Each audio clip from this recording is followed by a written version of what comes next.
and this is a collaboration between the Parliamentary Broadcasting Unit and KBC. Now,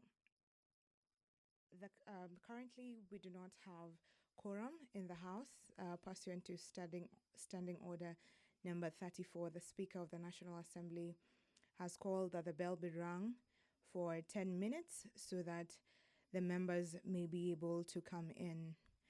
Allow me to take you through the order of business of the day. We'll be having a motion, a report of the Committee of the Whole House and its consideration of the Institute of Social Work Professionals Bill, that is National Assembly Bill number 17 of 2023 by the Honorable Joshua Kimilo, that's the MP, Honorable Joshua Kimilo, that this House do agree with the report of the Committee of the Whole House on its consideration of the Institute of Social Work Professionals Bill, National Assembly number 17 of 2023. Something else that you should be expecting on today's order of business is that the House will have a Committee of the Whole House to discuss the Assisted Reproductive Technology Bill, National Assembly Bill number 61 of 2022 by the Honorable Millie Odhiambo Mabona. Currently, the House is waiting for members to get in. The Speaker has called for lack of quorum, that is Standing Order number 34. And as you can see on your screen, the members are coming in. The other motion that is to be expected today is motion number 002 of 2025, that is allocation of help funds to support students enrolled at the Kenya Medical Training College. And that motion is by the Honorable Abdi Shuria MP. That's aware that Article 95(2) of the Constitution provides that the National Assembly deliberates on and resolves issues of concern to the people. Further aware that the Higher Education's Loans Board, that is HELB, is mandated to provide financial support to Kenyans pursuing higher education through loans and bursaries and scholarships, loans, bursaries, and scholarships, noting that students enrolled at the Kenya Medical Training College, KMTC, currently total approximately 70,000 students, with 30,000 of this having joined the institution in 2024, concerned that 40% of the KMTC students' population require financial support similar to that offered to students in other public tertiary institutions such as technical training institutes in the country, but are excluded from receiving HELB support, appreciating that education funding plays a vital role in enhancing access to education for Kenyans, hence boosting the economic growth of the country. This House, they will be looking to resolve that the government, through the Ministry of Education, facilitates issuance of HELB loans to students at the Kenya Medical Training College, and if no funds are appropriated for this exercise, approval will thereby be granted for the National Treasury to release funds amounting to not less than 1.5 million to the Higher Education Loans Board. That is 1.5 billion to the Higher Education Loans Board pursuant to Article 223 of the Constitution for loans to KMTC students, and that such release be regularized through the third Supplementary Estimates 3 for the financial year 2024-2025. The other thing that will be in today's order of business is the Agricultural Professionals Registration and Licensing Bill. That is National Assembly Bill number 16 by the Honorable John Mutunga MP. A second reading of the Environmental Professionals Institute of Kenya Bill, That is National Assembly Bill number 36 of 2024 by Honorable George Gachagua MP.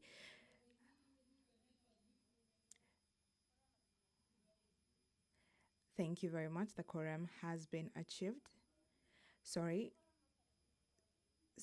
about that. The quorum has not yet been achieved. The Speaker has called on to Honorable Millie Mabona to help whip members into the House.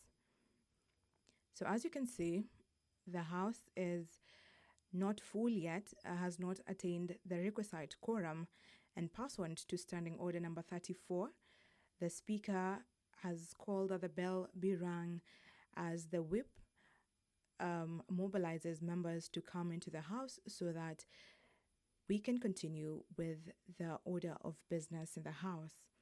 Let me take you back to what is to be expected in today's business. Minutes. The Speaker has called that the bell be rung for a further 5 minutes. That is because in the first 10 minutes that the bell has been rung, the members have not attained the requisite quorum. So therefore, we will be waiting for 5 more minutes for the whip and other members to get to the House so that we can continue with the order of business. To continue with what is to be expected in today's business, we'll have the second reading of the Prevention of Livestock and Produce Theft Bill by Honorable Rahim Dawood. That is a co-sponsored bill. We will also have the Assisted Reproductive Technology Bill, National Assembly Bill number 61 of 2022. This is what will be there. Notice will be given to the chairperson of the Departmental Committee on Health to move the following amendments to the Assisted Reproductive Technology Bill 2022 at the committee stage. The long title of the bill be amended by deleting words to establish an Assisted Reproductive Technology Directorate. On Clause 2, as will be discussed later, that Clause 2 of the bill be amended, A, by deleting the definition of the term assisted reproductive technology and substituting, therefore, the following new definition. Assisted reproductive technology means all techniques that attempt to obtain a pregnancy by handling the sperm or the oocyte outside the human body and transferring the gamete or the embryo into the reproductive system of a woman.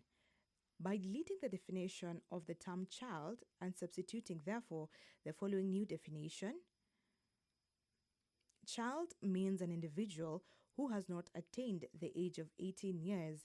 So as the member will be speaking on this, they will give the new definition. And by deleting the definition of the term commissioning parents and substituting thereof, therefore, the following new definition as will be given by the member. Intended parent means a woman or couple who enters into surrogacy arrangement seeking assistance in procreation through the help of a surrogate or donor. Again, by deleting the definition of the term couple and substituting, therefore, the following new definition as will be given by the member. Couple means a male and a female who are married or cohabiting under the laws of Kenya. Another one is by deleting the definition of the term cryopreservation and substituting, therefore, the following new definition as will be given by the member. Cryopreservation means that the assisted reproductive technology of freezing and storing of gametes, zygotes, embryos, ovarian, and testicular tissues. By deleting the definition of the term directorate and substituting, therefore, with a definition that will be given by the member.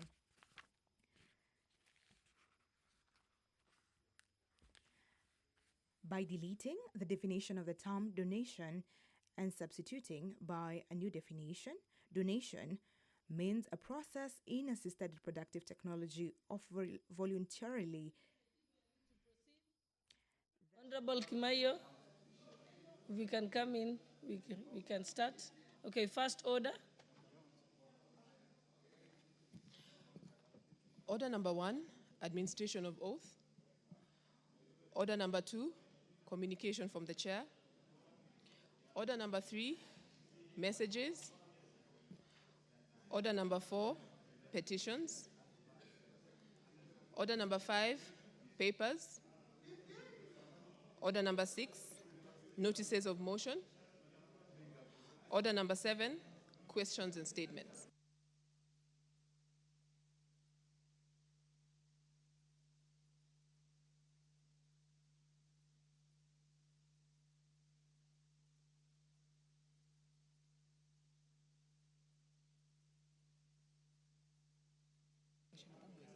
Okay, honorable members, we had a request for a statement to be made by Honorable Naomi Wako. She's not present, so let's go to the one, we'll hold that in abeyance as we wait for her. Then there is the one of by Honorable Khair Kassim. Mheshimiwa Kassim, Mheshimiwa Kassim, you're ready with your statement? Yes. You may proceed. Thank you, Madam Speaker. Honorable Speaker, pursuant to provisions of Standing Order 442C, I rise to request a statement from the chairperson of the Departmental Committee on Communication, Information and Innovation regarding the absence of communication network in Luli's location, Banissa Sub-County, Mandera County. Honorable Speaker, Luli's location comprises several major settlements including Andarak, Hardawa, Domal, Awaliatani, Ardamachi, Soroba, Kabil, Buke, Ogonicho, and Shobtoi. According to the 2019 national census, this area is home to more than 50,000 residents and also hosts over 10 primary schools, 2 secondary schools, and more than 3 dispensaries serving in the local population. In today's digital era, access to reliable communication services is a fundamental necessity that underpins security, governance, education, commerce, and social cohesion. The absence of mobile network coverage in the area has had far-reaching negative implications on education, healthcare, emergency response, security coordination, and socio-economic development. Honorable Speaker, the continued exclusion of Luli's location from network coverage has subjected residents to marginalization and digital exclusion, thereby negating principles of equity, inclusivity, and the right to information. It is also deeply concerning that despite government investment in the Universal Service Fund and information and communication technology expansion programs in various parts of the country, this region remains unconnected. Honorable Speaker, it is against this background that I seek a statement from the chairperson of the Departmental Committee on Communication, Information and Innovation on the following.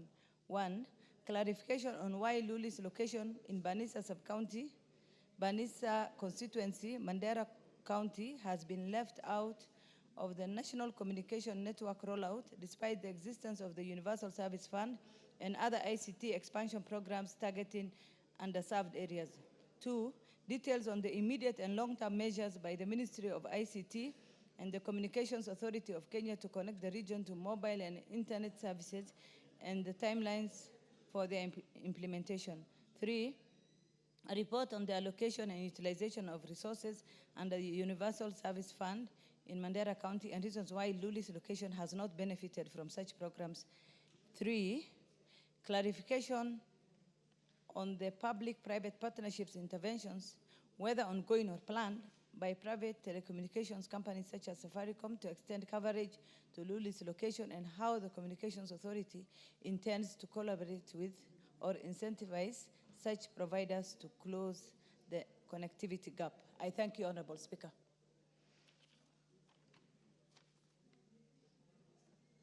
Is there, I cannot see the chairperson for the Communication and Information and Innovation Committee. Is there a member who can give an undertaking on behalf of the committee? Is there a member of that committee?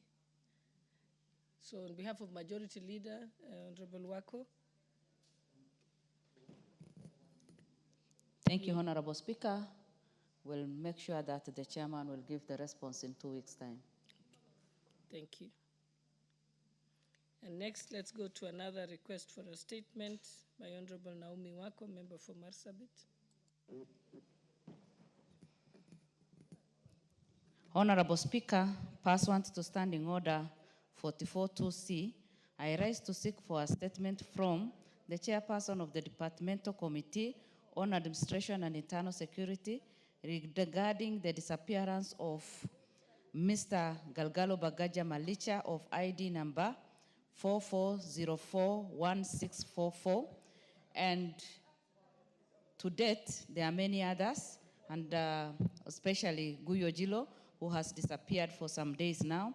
And then, Honorable Speaker, Mr. Galgalo Bagaja Malicha of ID number 44041644, a resident of Golole in Sololo Sub-County, Marsabit County, was reported missing on 31st August 2025 and has been missing since then, despite widespread efforts by his family and community to trace him. Galgalo's whereabouts remains unknown.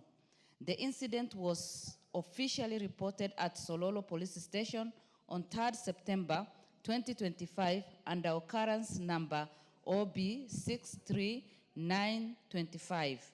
However, as of today, there has been little progress in the investigation, and Mr. Galgalo's family and the wider community are growing increasingly anxious about his safe return. Honorable Speaker, since his disappearance 3 weeks ago, the family is yet to receive any official updates or information from security agencies regarding the circumstances of his disappearance or his current whereabouts. Additionally, this incident highlights serious concerns about the protection of fundamental rights, specifically as enshrined in Article 29 of the Constitution. Honorable Speaker, it is against this background that I seek a statement from the chairperson of the Departmental Committee on Administration and Internal Security on the following. 1, a status report on the disappearance of Mr. Galgalo Bagaja Malicha of ID number 44041644 and investigation by the police into his incident as reported under OB number OB 63925. Number 2, actions being taken by the security agencies to update the family and ensure that the missing person is expeditiously traced and reunited with his family, and perpetrators of the heinous act are brought to book. And 3, measures put in place by the Ministry of Interior and National Administration to ensure the safety of residents of Sololo Sub-County in Marsabit. Honorable Speaker, this has become very common in Marsabit and especially Sololo. In the last 1 week, over 7 people have disappeared, and Guyo Jilo has disappeared like 5 days ago, and his family, together with other families, are in big distress. So it is my prayer that this will be given special attention and proper protection be given to residents in Sololo and around there. Thank you. Thank you. That's directed at the Committee of Administration and Internal Security. Is the chairperson or any member here? Honorable Ngusi, are you a member? Okay. How come you're on your feet?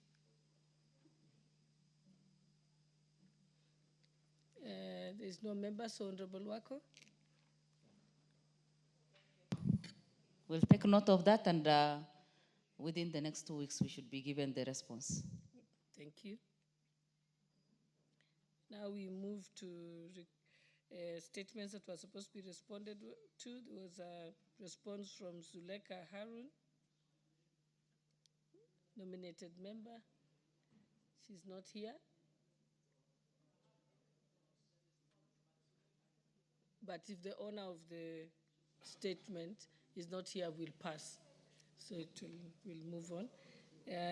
We also have the next one is a response to the question by Honorable Naiburi MP for Turkana North.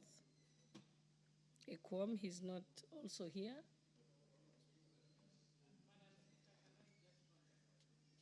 Yes. Thank you, Madam Speaker. Madam Speaker, I just wanted to go on record that I have the responses for the request of statement by Honorable Ekwam Nabuin and for Suleha Harun, but both of them are not in the House. Oh, okay, sorry. I had a notice the member for Turkana is in. Oh, the member for Turkana is here, so yes, you'll proceed with his response. But you have a point of order, Honorable Makali? Yeah, thank you so much, Honorable Speaker. Honorable Speaker, I just wanted your indulgence on this matter, which I think is a very serious matter. Honorable Speaker, is now question and statement time, and you see Honorable Wako is the one who's taking care of all the chairs. Honorable Speaker, I don't know whether people are tired or what is happening, because I expect this House to be full of chairpersons of committees to be able to respond to issues raised by members. But it looks like the majority, the deputy majority leader is the one who's the majority whip, is the one who is taking all this heat. I think it's unfair to members. Honorable Speaker, being the head of this House, I think you really need to put our House in order. It doesn't look very good to the public that people are asking important questions which really touch on public interest, and then we only get answers. I think it's both sides. You can see the majority side, you can see the minority side. And thank you so much, Honorable Millie and Honorable Wako, for being here. If you are not here today, I would be surprised. What would have been happening? So really, Honorable Speaker, I think this is a matter at that high level. We need to discuss this matter. It's becoming a matter of concern. Thank you, Honorable Speaker. Thank you. We'll take it up with the liaison committee, the committee of chairpersons. Yes, Honorable Millie, you may now proceed to give the response. Thank you, Madam Speaker. Madam Speaker, I think the challenge is with the chairs, but the members are in the House. Many of them have come in and some are at the tea places. Madam Speaker, I want to respond to a request for a statement by Honorable Ekwam Nabuin, MP for Turkana North constituency on the Todonyang massacre. Honorable Speaker, further to the earlier response tabled before this House regarding the statement sought by the member for Turkana North constituency, Honorable Ekwam Nabuin MP, and the Todonyang massacre, the committee sought additional information from the Ministry of Foreign and Diaspora Affairs in relation to the incident and Kenya's engagement with the government of Ethiopia. The committee specifically organized a meeting in which Honorable Member and the Cabinet Secretary for Defense appeared and deliberated on the matter and reached an amicable way forward. Further, the committee sought clarification from the Cabinet Secretary for Foreign and Diaspora Affairs on the following. 1, the specific diplomatic action taken by the ministry in response to the Todonyang incident, including whether a formal protest has been lodged with the government of Ethiopia regarding the violation of Kenya's territorial integrity and the killing of its citizens. 2, details of any ongoing or concluded diplomatic engagements aimed at addressing the security situation along the Kenya-Ethiopia border and preventing recurrence. And 3, progress made in securing accountability for the perpetrators and in obtaining assurances from the government of Ethiopia on the safety of Kenyan citizens in the affected areas. Honorable Speaker, the diplomatic engagements and actions undertaken in response to the massacre, the Ministry of Foreign and Diaspora Affairs stated that they initiated a series of consultations between Kenyan and Ethiopian authorities. These engagements involved Cabinet Secretary for Interior, and Ethiopia Ministry of Peace, leading to the establishment of a joint operations team on 24th February 2025 to strengthen intelligence sharing, coordinate search and rescue missions, and improve cross-border security management. The ministry noted that it facilitated community-level dialogues involving elders, local leaders, and religious institutions from both sides. Bilateral discussions were later convened in Lodwar, Turkana County in March 2025, where the two governments emphasized reconciliation and community-driven peace building. At the security level, the ministry stated that the joint patrols between Kenyan and Ethiopian security forces were initiated to monitor hotspots and restore confidence among residents. On the humanitarian front, the ministry coordinated access for Kenyan officials into affected areas to support recovery and repatriation efforts. As of 7th of March 2025, 3 bodies had been recovered, 66 survivors rescued, and 38 persons remained unaccounted for.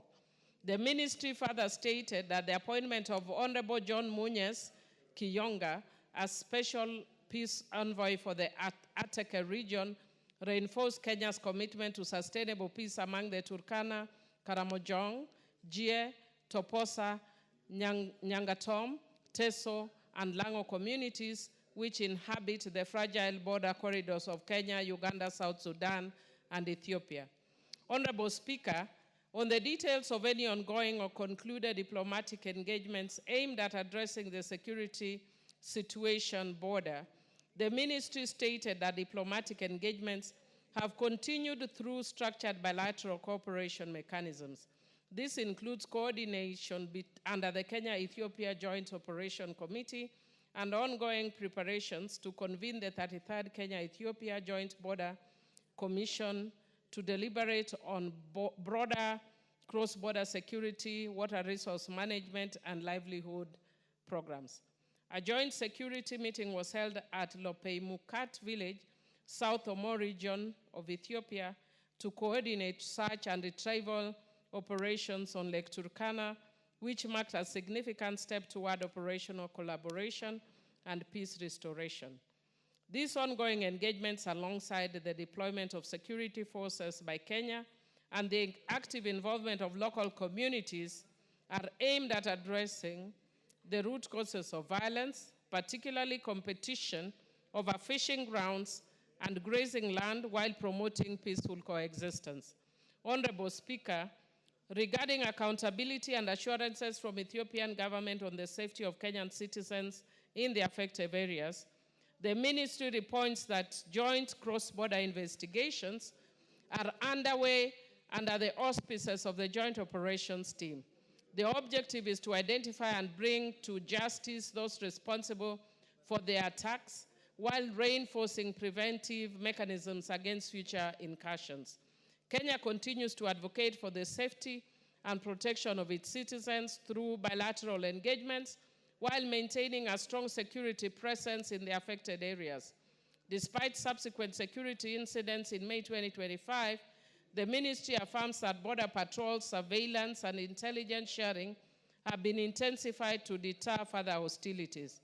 Honorable Speaker, the Ministry of Foreign and Diaspora Affairs states that it continues to engage the Ethiopian authorities regarding the cooperation between border residents and long-term peace in the Kenya-Ethiopia frontier.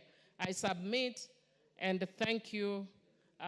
This is read on behalf of the committee chair, Honorable Nelson Koech, chairperson, Department Committee on Defense, Intelligence, and Foreign Relations. And I note the vice chair of the committee is here for in case of any further clarifications. Thank you.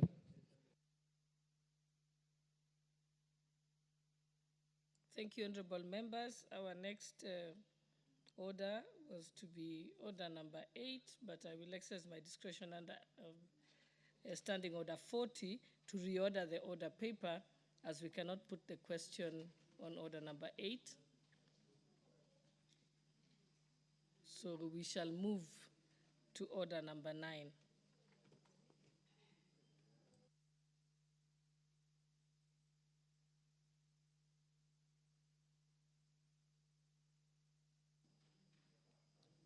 Honorable Nabuin, member for Turkana North, I'm told you wanted to make a comment? Yes. Before we move to the next order? Thank you, Madam Speaker. I was expecting to be given a chance to make a comment on this. Usually you have to request it.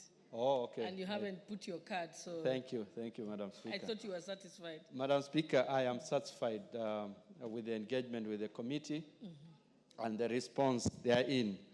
Madam Speaker, I also want to confirm that the last 2 weeks, we, together with the special envoy, Honorable John Munyes, we were able to engage the Ethiopian authorities at a higher level in Addis and also at the regional level.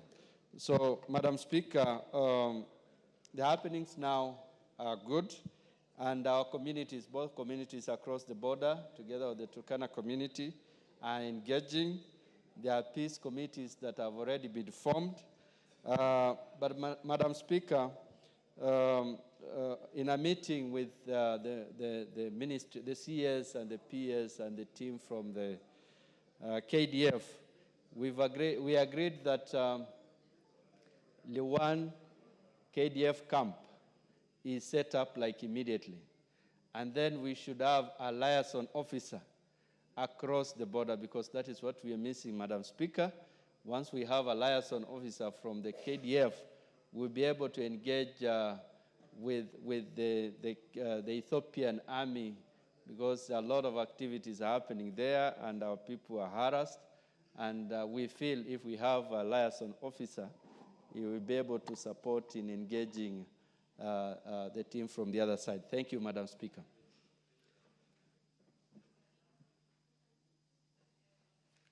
Thank you, honorable members. I think, is there any other comment on that particular response? If none, then we can move to the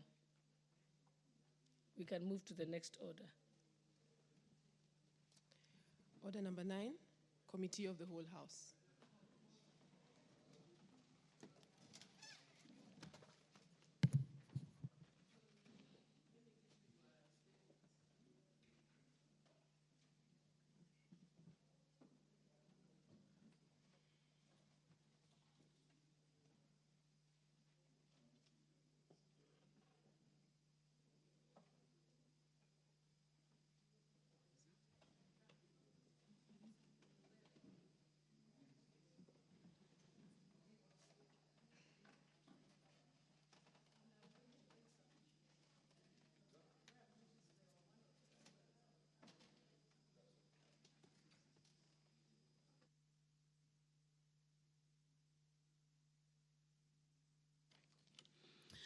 Order, honorable members.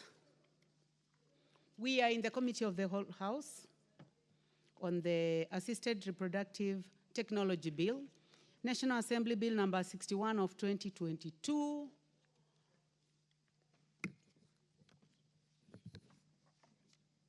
We are going to resume from clause 5.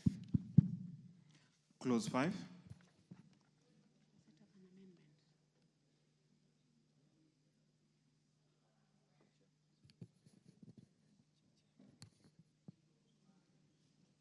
Can see the chairman is in. I propose the question that clause 5 be part of the bill. Chairman, you have an amendment. Madam Speaker, I have an amendment that the bill be amended by deleting clause 5 and substituting, therefore, the following new clause. That the council shall establish a committee to be known as the Assisted Reproductive Technology Committee. You are not audible, Chair. Thank you, Madam Speaker.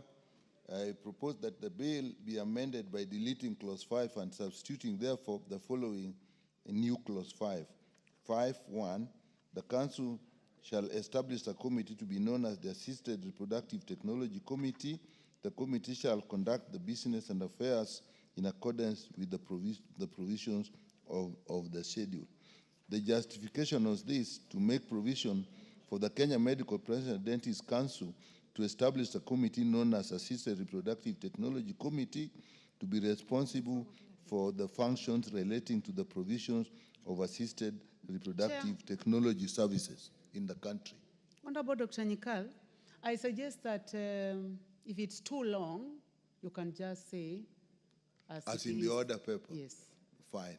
So that we can make progress. So that if members have queries, Honorable members, I believe that you have the document, so to make it easier for the chair.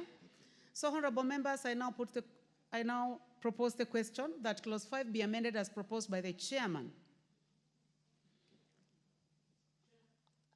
Yes, the Honorable Millie Odhiambo, member for Suba North. Thank you, Chair. Chair, I was actually more in preference of a directorate, but as part of harmonization, I was willing to let go, and so I support the amendment towards the council and a committee of the council, which actually was proposed by Honorable Kaluma.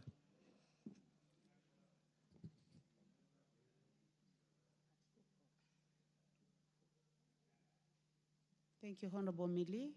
I don't know, Honorable Naomi Wako, do you have interest in this? No. Thank you. Honorable members, I now propose the question that clause 5 be amended as proposed by the chairman. Will as many as of that opinion say aye? Aye. Will as many as of contrary opinion say nay? The ayes have it. We have another amendment, honorable members, by the Honorable Peter Kaluma, MP.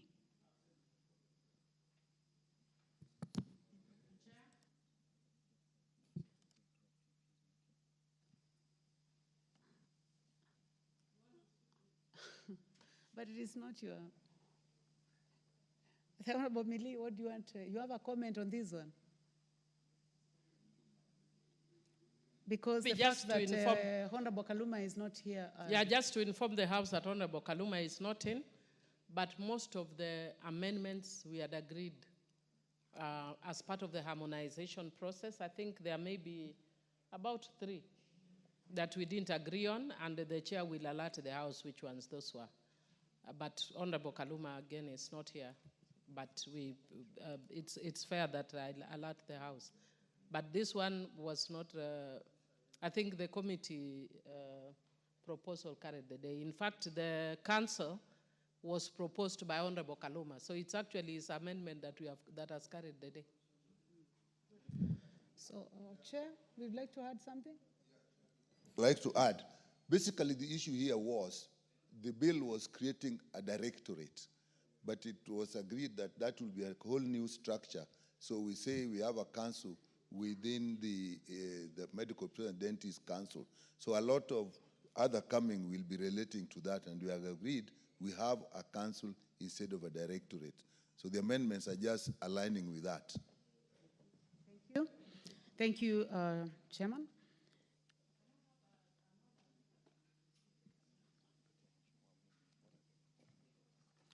So the amendment by the Honorable Kaluma is dropped. Honorable members, I now put the question that clause 5 be amended. That clause 5, as amended, be part of the bill. Will as many as of that opinion say aye? Aye. Will as many as of a contrary opinion say nay? The ayes have it. Clause 6. I propose the question that clause 6 be part of the bill. Chairman, Honorable Dr. Nyikal. Chair, I propose that clause 6 be amended as in the order paper.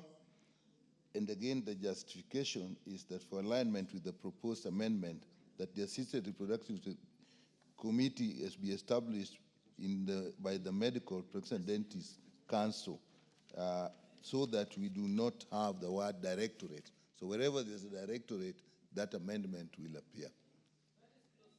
That's clause 7. That is clause 6, Honorable Chair. No, clause 6.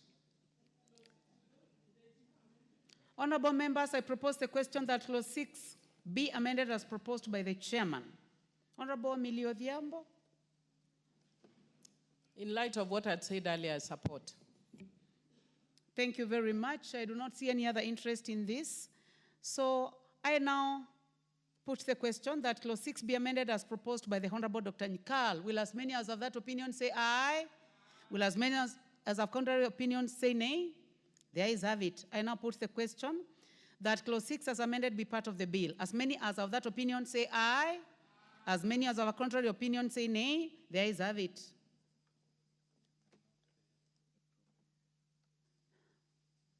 I hereby drop the amendment by the Honorable Peter Kaluma. Clause 7.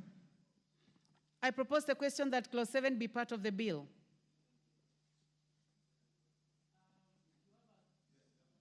Chairman, you have an amendment.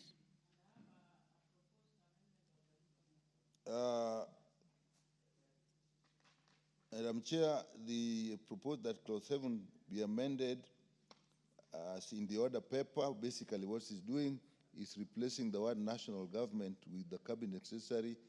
The issue is to be more specific. Instead of saying national government, say cabinet secretary. That's a more specific terminology. Honorable members, I propose the question that clause 7 be amended as proposed by the chairman. Honorable Emilio Odhiambo. Thank you, Chair. Before we put the question, I just wanted directions because I wanted to propose a further amendment on the floor. We did harmonization. But I noticed there was a problem like the part 7C, I think, still talks about the talks of the National Health Insurance Fund, which doesn't exist anymore. So I wanted to propose a further amendment to replace it with, is it SHIF or SHA?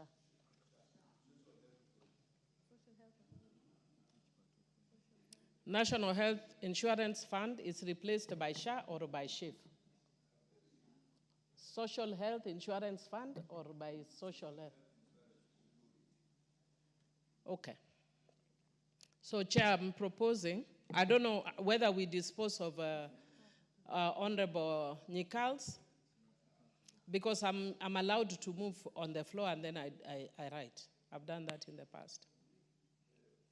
I would like to establish whether the amendment that you are bringing now is related to the amendment that has been prosecuted by the Honorable Dr. Nyikal.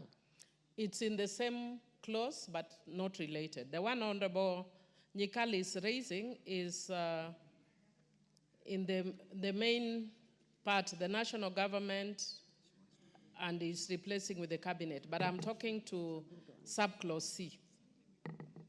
So that's why I'm seeking direction, whether we dispose of his first, and then I propose a further amendment to subclause C to replace national health, or whether we recommit. So you'll advise which is easier, whether we recommit or whether I propose amendment on the floor. It's a very simple amendment because national health insurance doesn't exist anymore.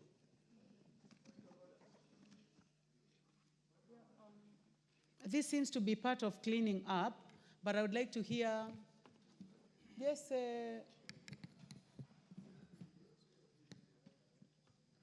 Colonel Russell.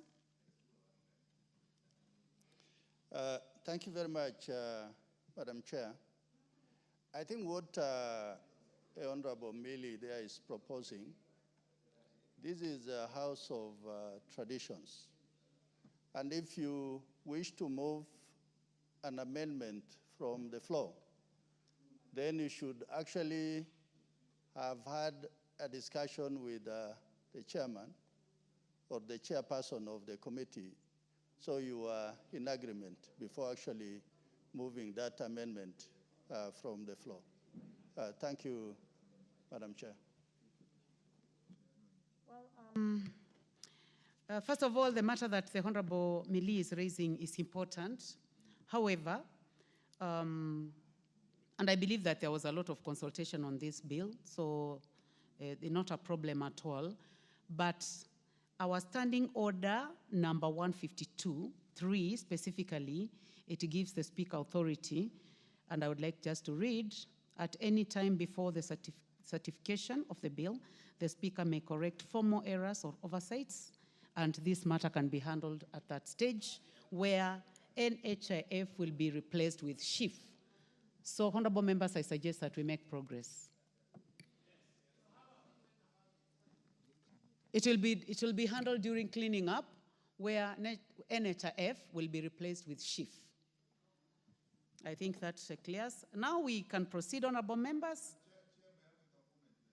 Yes, you may proceed, Chairman. I probably would like to put a word when that cleaning is being done. And the issue has come, whether we're talking of SHA, talking of SHIF, and it makes a big difference. Because if you talk of SHIF, you are only talking of one fund, which is the Social Health Insurance Fund. Whereas if you talk of SHA, then we should realize we are talking of the other two funds, which is the chronic emergency and chronic care. So it's very important, because in the cover for some issues, you may need to use any of the three. So we need to be very careful whoever will be doing the cleaning up. Okay. In that case, Honorable Chair, I would like to give an opportunity to the Honorable Mili to move the amendment. Thank you. 2 minutes to consult, or even a minute to consult, so that you put together, so that we do not have confusion with the different funds. Chair, would I then propose that Honorable Nyikal's amendment is passed, then I move mine in subclause C. I don't know if we've already passed the Honorable Nyikal's. It's further amended. So or we do it and pass them So together. get ready, it will be a further amendment to this. Members, I now put the question that clause 7 be amended as proposed by the Honorable Nyikal. As many as of that opinion say aye. As many as of a contrary opinion say nay. The ayes have it. Now I give an opportunity to the Honorable Mili to make the further amendment. Thank you, Madam Speaker. Madam Speaker, I propose a further amendment that clause 7 be further amended in subclause C by replacing the words National Health Insurance Fund with the SHA. Is it SHA? Yeah, Social Health Authority, SHA. I'm getting the advice from Honorable Nyikal, who is Noted. Honorable members, I now propose the question that clause 7 be amended as proposed by the Honorable Mili Odhiambo. I now put the question that clause 7 be amended as proposed by the Honorable Mili Odhiambo. As many as of that opinion say aye. As many as of a contrary opinion say nay. The ayes have it. I now. We also had an amendment from the Honorable Kaluma.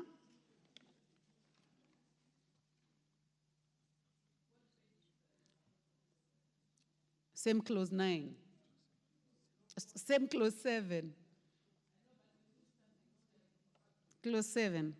So the proposed amendment by the Honorable Kaluma is hereby dropped. I now put the question that clause 7 as amended be part of the bill. Will as many as of that opinion say aye? Will as many as of a contrary opinion say nay? The ayes have it. Clause 8. I propose the question that clause 8 be part of the bill, Chairman. I would like to start with the proposed amendment by the Honorable Kaluma. The proposed is a deletion. The fact that there is no one to prosecute that, it's hereby dropped. There is another amendment by the chairman. Please proceed. I propose that the clause 8 be amended as in the order paper. And basically, that is to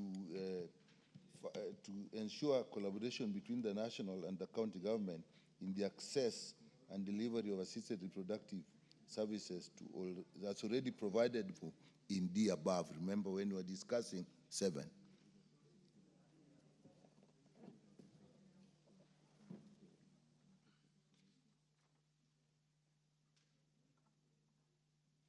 Honorable members, since the proposals by the Honorable Kaluma are appearing in so many clauses, and the fact that the Honorable Kaluma is not in the House, and that there is no one to prosecute the amendment on his behalf, and the fact that he participated in the winnowing process, I would like to drop all amendments by the Honorable Kaluma instead of calling them out in every clause.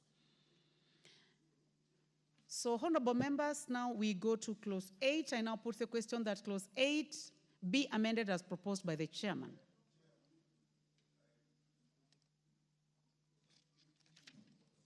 If you allow, I may want to have a consultation with that on what you have just said of dropping all Honorable Kaluma's assessment with Honorable Mili, then we proceed. Just 2 minutes or 1.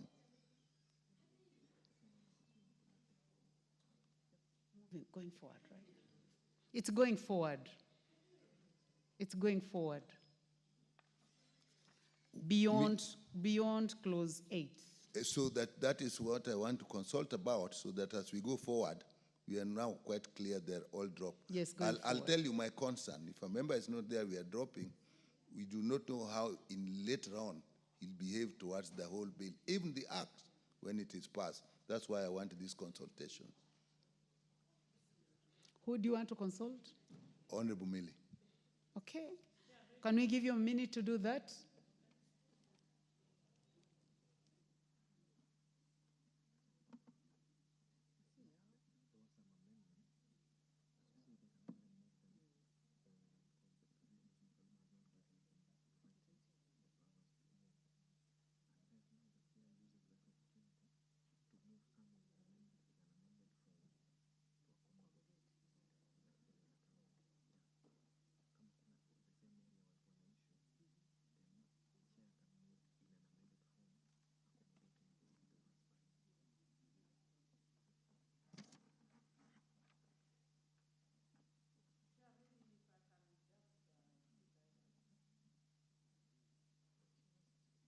You may proceed.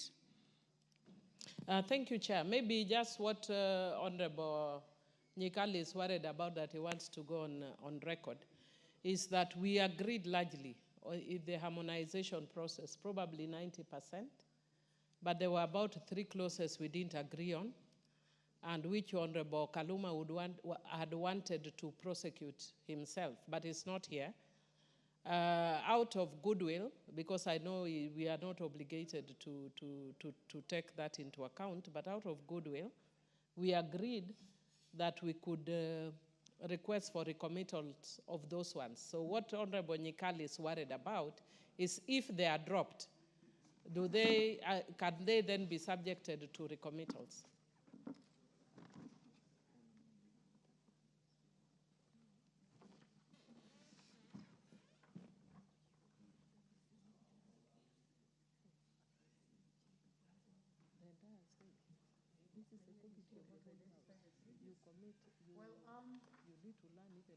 Honorable Millie Odhiambo, are you able to identify the 3 together with the chair?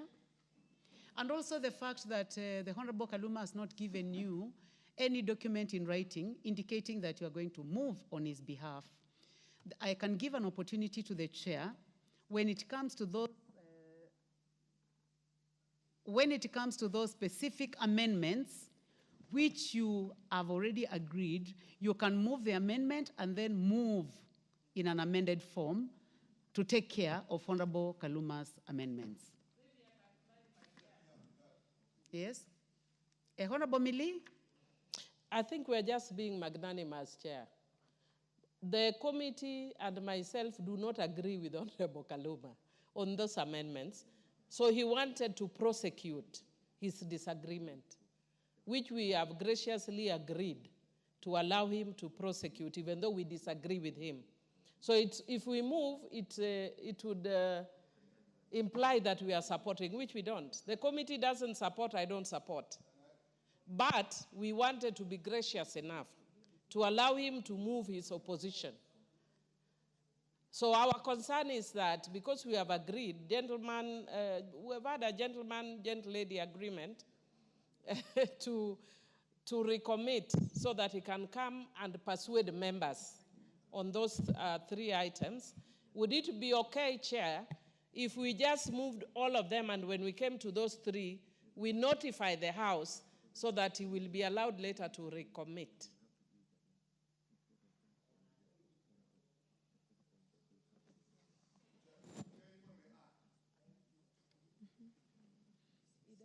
Also, as you do that, you bear in mind that now the bill belongs to the House. It doesn't belong to the Honorable Kaluma. You may proceed, Honorable Dr. Nyikali. Chair, that is exactly why we are asking. We went through a very rigorous winnowing, actually, almost twice. And so on I have all the clauses that we didn't agree, and we said, let's prosecute those on the floor of the House. Now, if then we now proceed and say later on. My concern is much even later on, he raises issue of the process, he was away or not there, because we know even acts that we have passed have actually been challenged on the issue of process. If they suppose, for example, we don't finish, and tomorrow or the next week when it comes, then it's available, and he wants to recommit because they were dropped while he was not there, does the process allow him to recommit? Because I would like that, because in that case, we can say you even give an opportunity to the last minute, even to recommit. So you can now, not later on when we have passed the law. And Madam Chair, why I'm saying that, I know about this law, and I know that even during implementation, people may still raise issues. So I'm looking forward, and as far as Honorable Kaluma is concerned, I would like him to have maximum opportunity, be on the floor, put his case, and either win it or lose it on the floor, than just saying, I wasn't there. That's the request we are asking in terms of process and procedure. Yeah, honorable members, recommitting these bills will be opening these clauses to now fresh deliberation. Those particular clauses. So I am going to advise that based on Standing Order 133.10, that consideration of any part of a clause of a bill may be postponed until such later stage of the proceedings into committee on such bill as the committee may determine. So you may identify these three clauses so that we deal with all the other clauses and leave those particular clauses to be handled at a later time. Okay, so we proceed. Clause 8.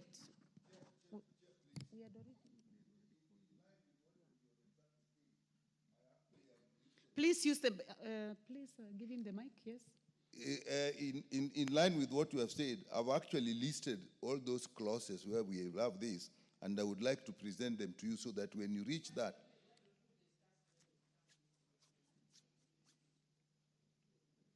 we need to make progress, honorable members. It is one of them, so we'll then save all of them. Yes. So we'll then move. Please enumerate all of them. 8, 14, 27, 30F, and 52. Actually, 18, 30, and 52. You have added 18. No. 14, 27, 30, and 52. No, 7 we have passed, so that is gone. I don't want to take the house back. So 8, 14, 27, 30, 52. You said 30F. I think there may be another part of 30, so we probably just exclude the whole of 30. Noted.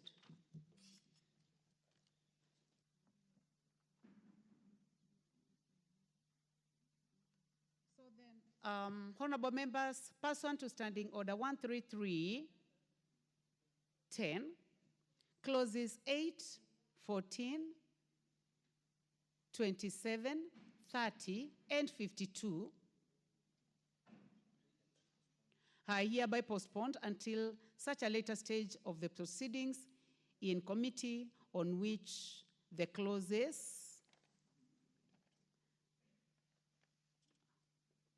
will be determined.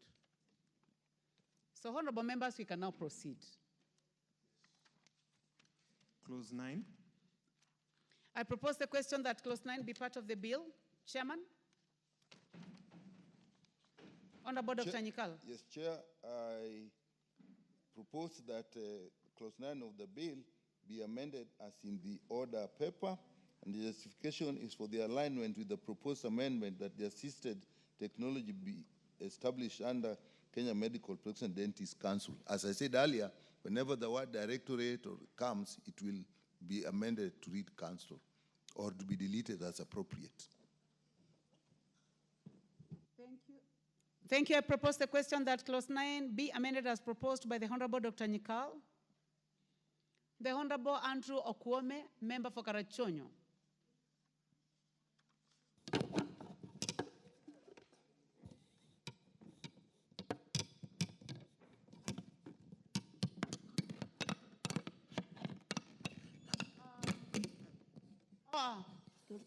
Honorable member for Karachonyo, please use the next mic. What were you trying to do? You are trying to fix it? Yeah, it is You stuck. are trying to fix the microphone for Parliament. Yeah, it is stuck somewhere. Okay, I thank you couldn't very get much. out of that place. But please use that one. The one you're using now is in order. Yeah, I can use this one. Madam Speaker, I didn't ask to be given a chance for comment.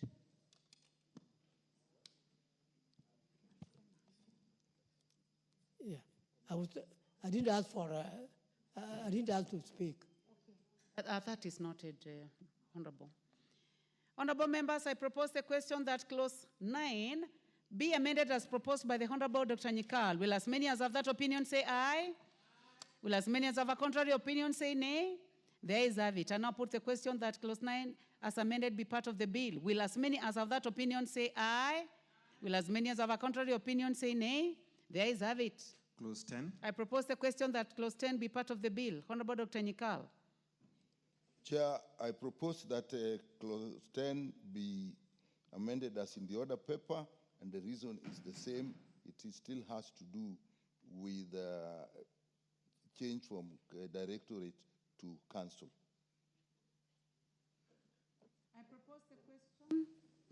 I propose the question that clause 10 be amended as proposed by the Honorable Nyikal. The Honorable Joshua Kimilu, member for Kaiti.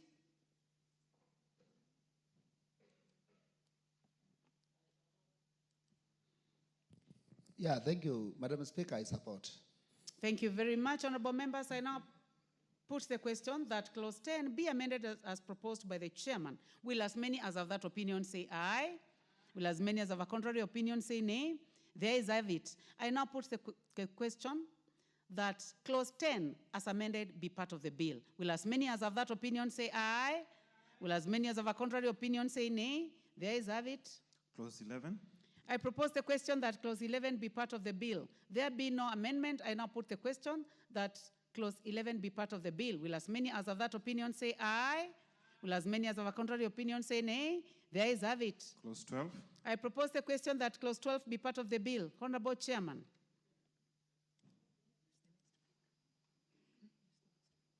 Please use the next mic. Okay. Chair, I propose that clause 12 be amended as in the order paper, and the justification is actually for we have consent and we're just adding written informed. We have informed consent and we're just adding written informed consent. So that is just for more accuracy that the consent is actually written, not verbal. Thank you, Chair. Thank you. I propose the question that clause 12 be amended as proposed by the Honorable Dr. Nyikal. Honorable Millie Odhiambo. Thank you, Chair. This is one of the clauses that we agreed on. And Chair, because this is an area that is currently not regulated, if you provide written informed consent, it basically means that no person shall make use of any human reproductive material for purposes of creating an embryo unless the donor of the material has given written informed consent. And this is basically to regulate that sector so that it is not misused, because it's a very delicate area. Thank you. I support. Thank you. I propose the question that clause 12 be amended as proposed by the chairman. Will as many as have that opinion say aye? Will as many as have a contrary opinion say nay? There is have it. I now put the question that clause 12 as amended be part of the bill. Will as many as have that opinion say aye? Will as many as have a contrary opinion say nay? There is have it. Clause 13. I propose the question that clause 13 be part of the bill. Chairman. Chair, I propose that clause 13 be amended as in the order paper. And Chair, it is exactly the same reason Here, in all these clauses, we need consent, informed consent. We want the informed consent to be in writing. So again, for the same reason. I propose the question that clause 12 be amended as proposed by the chairman.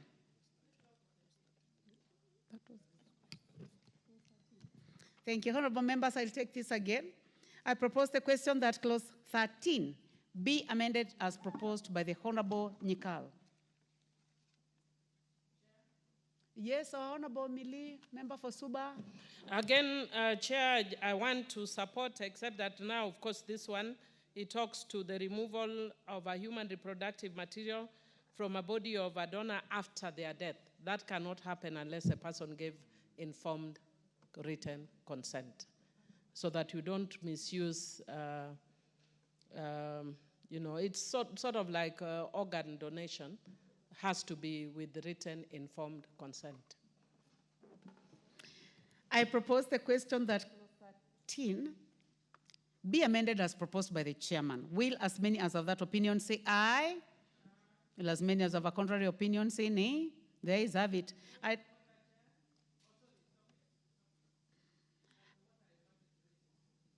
I now put the question that clause 13 as amended be part of the bill. Will as many as of that opinion say aye?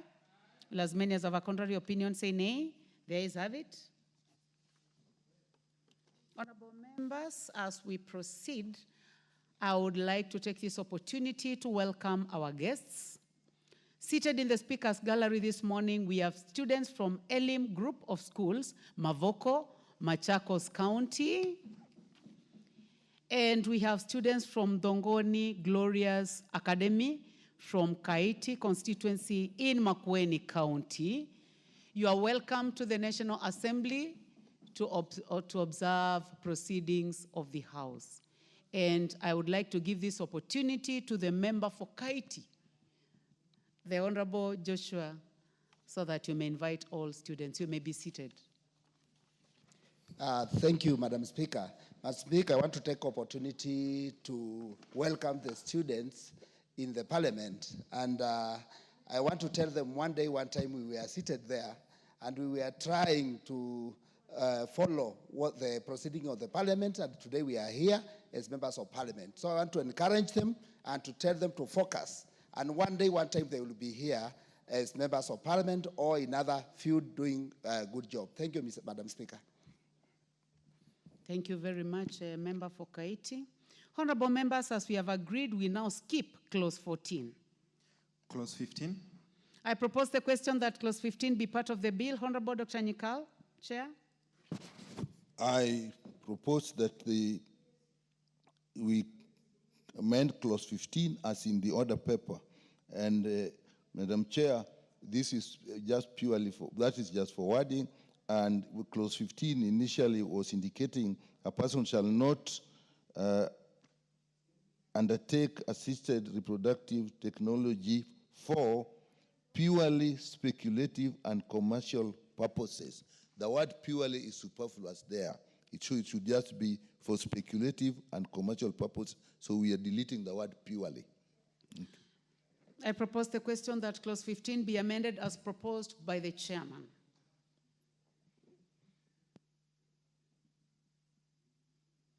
Well, I see three interests. I see three people on my screen. I see the Honorable Joshua and I see the member for Karachuonyo. Member for Karachuonyo, you told me that you didn't have interest in speaking to the earlier clause. Do you have interest in speaking to this clause? For further motions and bills. Okay. Yeah. Yes. And in that, honorable members, I'll request that those who have interest in this particular bill, please hit the intervention button so that it is easier to identify you. Honorable members, I propose the question that clause 15 be amended as proposed by the chairman. Will as many as of that opinion say aye? Will as many as of a contrary opinion say nay? There is have it. I now put the question that clause 15 as amended be part of the bill. Will as many as of that opinion say aye? Will as many as of a contrary opinion say nay? There is have it. Clause 16. I propose the question that clause 16 be part of the bill. Honorable Chairman, Dr. Nyikal. Madam Speaker, I propose that clause 16 be amended as in the order paper. The justification for this is what clause 15 is saying, that you shall not, for the purposes of related technology, place into a woman an embryo other than a human embryo, a gamete other than a human eye. But this says a gamete embryo other than that they consented for by the woman. It is a complex area, and we just want to make sure that whatever is used, the woman has given consent to. So that is the essence of the amendment of 16. I propose the question that clause 16 be amended as proposed by the Honorable Dr. Nyekal. And Honorable Millie Odhiambo. Thank you, Chair. Chair, let me also just take this opportunity to welcome the students who are here, and especially to encourage the young girls. I know the honorable member was saying earlier that he sat there one time and looked down, and now he's in parliament. But when I came in and sat there many years ago, there were no women. At least now we can see women. There were, I think, 1 or 2 women. Now we see women, and we are hoping that the time they will be here, more than half the House will be women. Let the imbalance be on the men for once. But having said that, Madam Speaker, I want to support the proposed amendment by the chair. And Madam Speaker, because the area of assisted reproduction is a very new area, there's a lot of abuse that goes on. There's a case that was reported where a doctor who was an assisted reproduction technology expert, instead of using the gametes that were supplied, was using his own gametes. And it ended up that you have more than 100 siblings who didn't know and could actually end up marrying each other, brother and sister. So because of that, I agree with the chair that a gamete or embryo cannot be put inside a woman unless it's of that which is consented to by the woman. So even if it's the doctors, if you go against what the law provides, it's a crime. And I support the chair. Thank you, Honorable Millie. Honorable members, I now propose the question that clause 16 be amended as proposed by the chairman. Will as many as have that opinion say aye? Will as many as have a contrary opinion say nay? The ayes have it. I now put the question that clause 16 as amended be part of the bill. Will as many as have that opinion say aye? Will as many as have a contrary opinion say nay? The ayes have it. Clause 17. I propose the question that clause 17 be part of the bill. Chairman.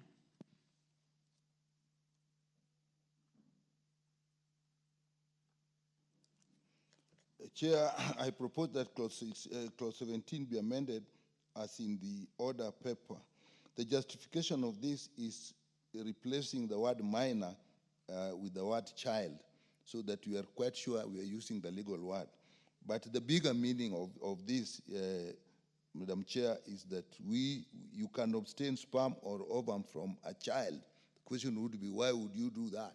The question is, this is intended where a child has what may be a fatal illness that can later be treated, or the treatment itself is such that they may destroy the reproductive capacity of the child, like leukemias and so on.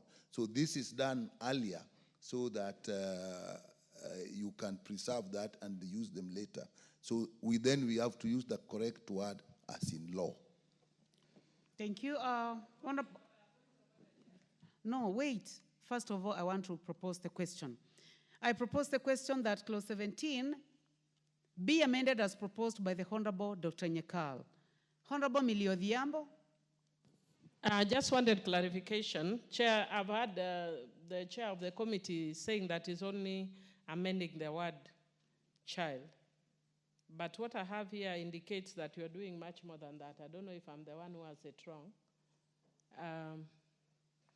Because I think the proposed amendment that I got from the committee report is a person shall not obtain a sperm or ovum from a child or use any sperm or ovum obtained from a child except for medical reasons and future human procreation and with informed consent of the minor's parents or legal guardian. If that is the case, then I'd support. If that is not the case, then could I please move a further amendment? because that's what we agreed with the Committee on Harmonization, and it's to protect a child, especially children who may be going, as he has said, through medical conditions like leukemia or other cancers that may affect their future abilities to have children, and therefore you need to freeze their eggs or sperms for future procreation.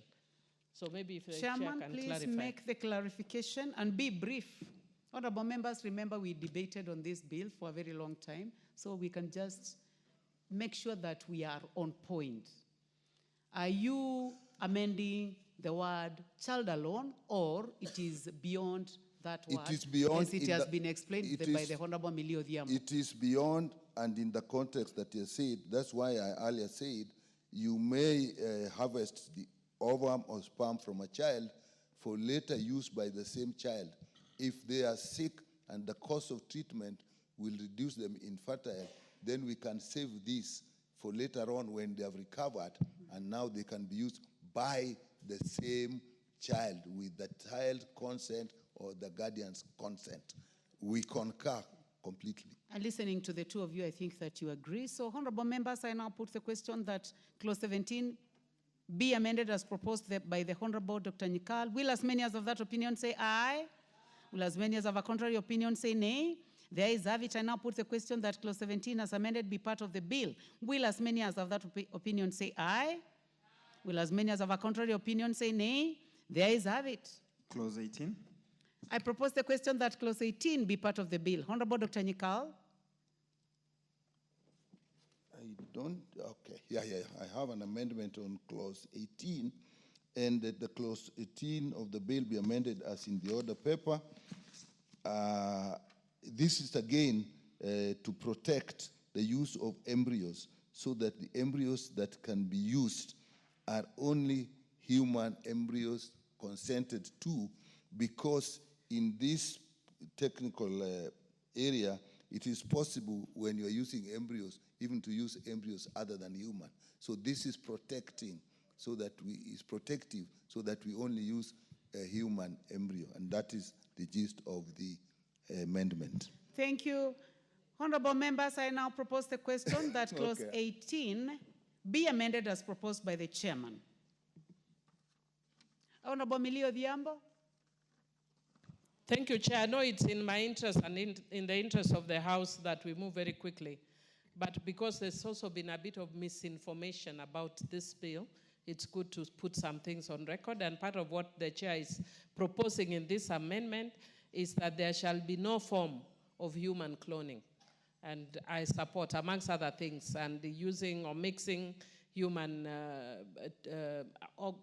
organs with animal. So there is no form of human cloning.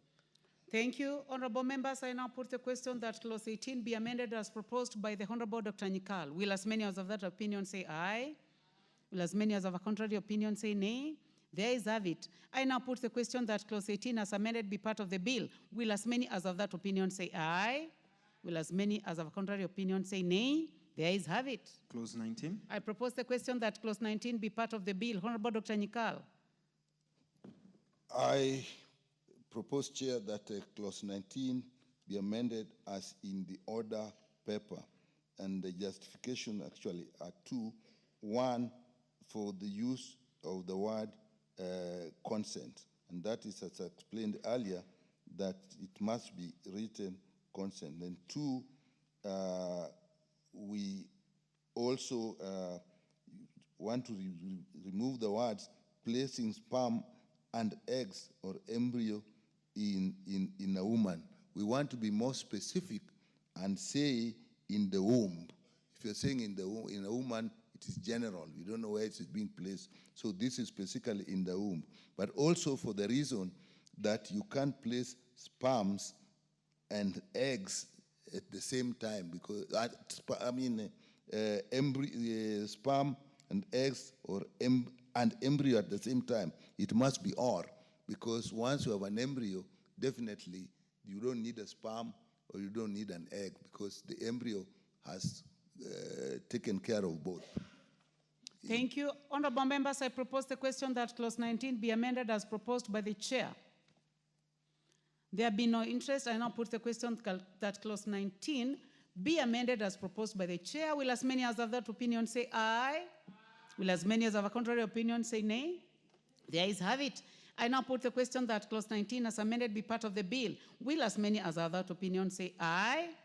Will as many as have a contrary opinion say nay? The ayes have it. Clause 20. I propose the question that clause 20 be part of the bill. Honorable Dr. Nyikal. This is deleting, just changing the marginal note and replacing the word with posthumous reproduction. And as we probably as we had indicated earlier, it is possible that when people are sick and they are likely to die, you can actually take their sperms or eggs and use them later if they do die. So that is called posthumous reproduction. Then these are frozen. Therefore, we want the words to be quite clear, and posthumous reproduction is the correct word, not what is in the note, the side note now.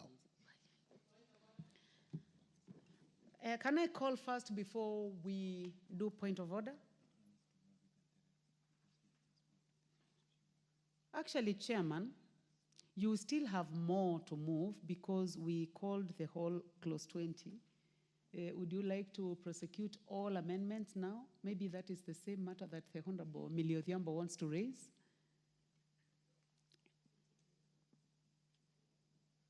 You have only talked about posthumous production. Yeah, the posthumous. You have B, C, D. What then? It is still posthumous reproduction. You can give us justification for each one of them. Okay. Make it brief. For the side word, we have said the renumbering, obviously, then that is remembering. Deleting is because we have done that, but the most important one there is D. I think that's what Honorable Millie may be concerned about. When you do this posthumous reproduction, then the question comes that if you use an embryo, the ovum of a woman or an embryo, and how you place this must be in consent with what the woman wanted in terms of parentage. You cannot take that and put in another woman, and then when you now, the baby is born, you attribute the parentage to the woman who has died while she did not give consent for that. I think that is the issue that Honorable Millie is concerned about. Thank you. Now, from our desk, you have covered all amendments. I'll now propose. Honorable members, I propose the question that clause 20 be amended as proposed by the chairman. Honorable Millie Odhiambo. Thank you, Chair. In fact, in line with what the Honorable Chair has said, I wanted to propose a further amendment to delete the word "and" between subclause 2, which provides where the ovum of a woman or an embryo, the creation of which resulted from the ovum of that woman, was used after the death of that woman shall not be treated as the mother of the child born out of the ovum or the embryo unless the father was married to the woman at the time of the death of the woman, and then there is the word "and." The woman had given informed consent in writing. When you have the word "and," the implication is that, let's say I'm married now, and we decide to go through assisted reproduction technology with my husband. And unfortunately, my husband dies. No, actually, it's where the woman dies. Where the woman dies, then the child shall not be considered as mine unless I wrote or I gave a written consent to my husband. It doesn't make sense. Where people are married, there is no reason for written consent unless it's posthumous. Not posthumous. Where they are married, even posthumous does not apply. Let me give an example. Assuming you are married, you understand me? Yeah. If you are married right now, even if you don't have a child under assisted reproduction, and your wife dies, that is your child. You don't need to sign anywhere. That's your child. But if you say and, the word and gives a totally different meaning. So I'm proposing that we delete the word and. The father was married to the woman at the time of the death of the woman. I would like to give a chance to the chairman. We concur. Basically, if you put the word and, then the two conditions is A and B must be met together. Whereas if you delete and, then A stands on its own. The father was married to the woman at the time of death of the woman. So there's no need for consent there. And then B, the woman had given consent. This may be in the case where a woman was actually probably not married and she had agreed to this. So there you would have needed her consent. Yeah. So the two conditions in A and B need not be tied. Maybe we can use the word or, but for me, whether you use or you delete it, I think it has the same thing.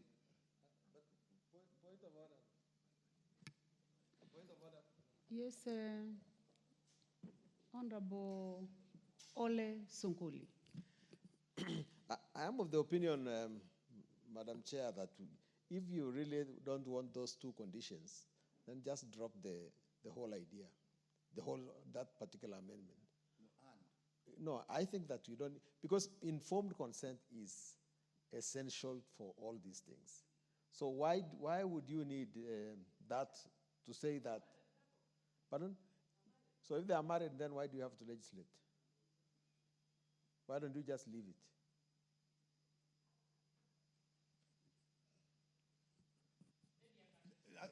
In fact, it's so sensitive. Yeah. But I would like to hear the final word from the chair. Why you need to is you may be dealing with a married woman. So if you're dealing with a married woman, then A applies. So nobody can raise an issue. Honorable Ole Sunkuli. If they're married... I was thinking that you'll stay around the Honorable Dr. Nyikal so that you can be more useful to the House. Even with him before. So that you can be more useful to the House. Or so B... Okay. So B, it will apply actually when the woman is not married. Therefore, you need a written consent. But where they are married, you don't need. But still, people can raise an issue because what you are dealing with here, the woman gave her ovum. It was used when alive, but then she died. This ovum was then put in another woman later on. Now, if that woman that is married to later on is now married to the man, then there is absolutely no issue because there is a link between the baby and the man. Now, if they is not married, then the two people or the person involved with the woman, if the other woman is married or not, now there's no link whatsoever.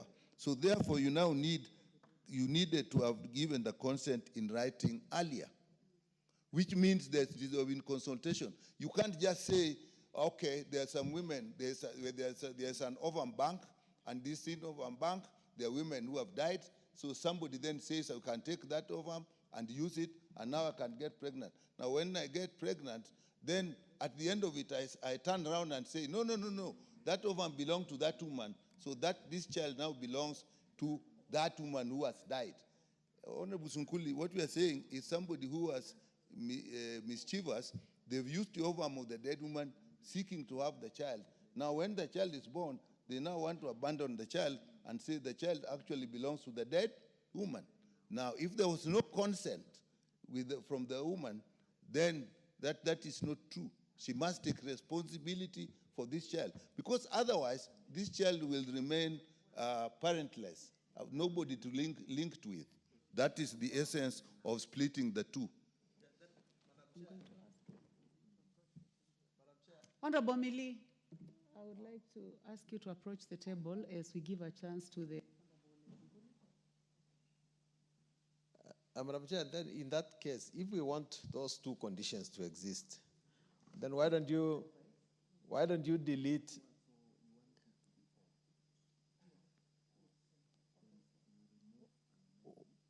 why don't you delete and replace with or? Yeah, as I said, I'm perfectly okay with that. Okay. Yeah. So I'm saying that. Let's hear the Honorable Ole Sunguli. No, I'm just saying then we delete and replace with or. Yes. So that there are two conditions. Noted. So in that case, thank you very much, Honorable Ole Sunguli. I'll give a chance to the Honorable Mili to move a further amendment to the amendments by the chairman.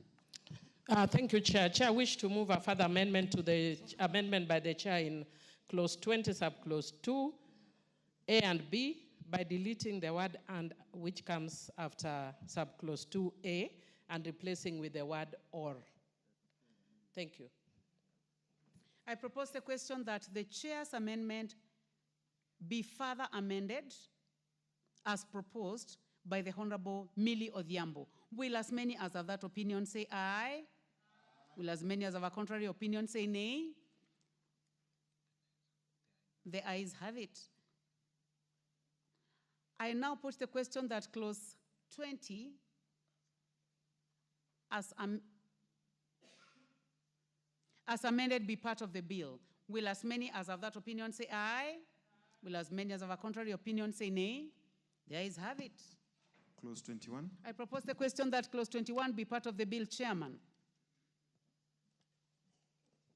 Chair, I propose that clause 21 be amended as in the order paper, and in A, again, as I said earlier, it's just the word directorate being replaced by council because of the earlier amendment, and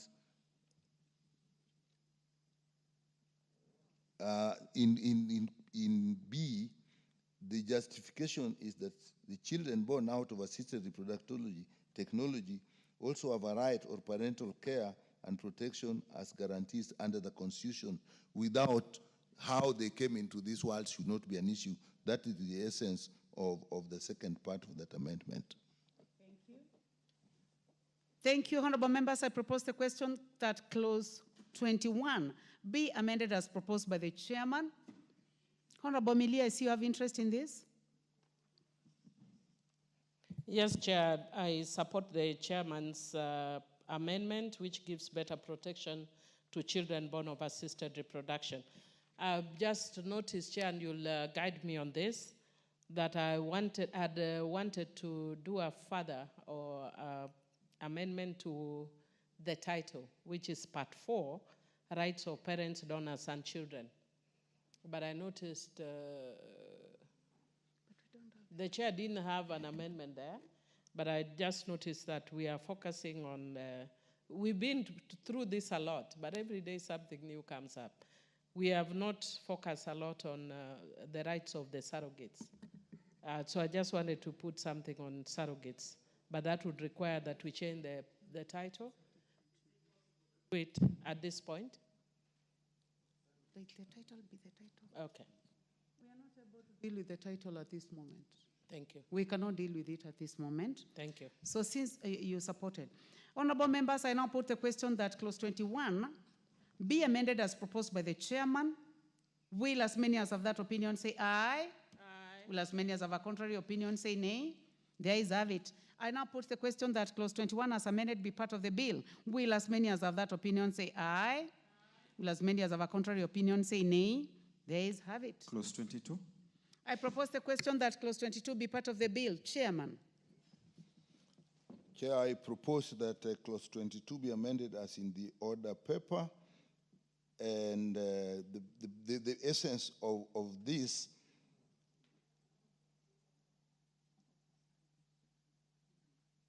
is that basically all the services that are given are actually on medical grounds. But let me look at it a little more. Yes. the national county government put in place. Yes, sir, Chair. Basically, this is because this was actually seeking that asking the national government to put in place services that is already taken care of earlier in another another clause. So we don't need it at this point. So you are deleting? You are deleting. I propose the question that clause 22 be deleted as proposed by the chair. I now put the question. Millie, do you have interest in this? Yes, you may proceed to prosecute. Yes, Chair. This is one of the areas I did not agree with the committee. Because the committee said that once you provide rights for everyone, that's sufficient. But because we know that intersex persons have very unique needs, I thought it was necessary that we mention them very specifically, because clause 22 just provides that the national county government shall put in place measures to ensure that all intersex persons have access to assisted reproductive technology services. For me, really, when you have a special category that is not given sufficient focus or attention, then you need to give them attention. So on this one, I wish to oppose the proposed amendment by the committee. Well, in that case, the House decides. Yes, Honorable Esunkuli. It is here. If you look at, for instance, clause 14, that a person qualifies to undertake assisted reproductive technology where it is certified by a medical doctor that the person requires assisted reproductive technology on medical or health ground. So I think that's why the opposition to that particular clause 21, which was reading, 22, which is reading. We are on 22. Yeah, no, I'm trying to show the county government the reason why.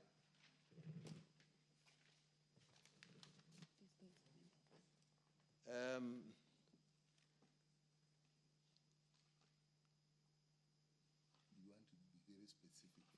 Exactly. Maybe I see that to the chairman. So, Chair, can I? The point of the contention is the chair is proposing a deletion. Yes. And the Honorable Millie Odhiambo is suggesting that that deletion should not happen, and she has given her own justification. I think it's a matter of asking whether intersex. Chair, can I put more explanation? The intersex also have human rights. Just as earlier, we had the thought that children born of surrogacy are also automatically provided with the human rights. Please explain, and then for the purpose of progress, I'll put the question. The issue is earlier in 14, we have provided that. Please use the next mic. This is working. Which is working, both. Can you hear me? You're not being heard very well. Okay. Well, Chair, the issue here is, and in 14, we provided that those who need it, people who need the services, will get it on medical grounds. So as long as it is medically required, they'll get it. What 22 is seeking to do, 22 seeks to say that we say this specifically for intersex people. And they argue how the committee saw it.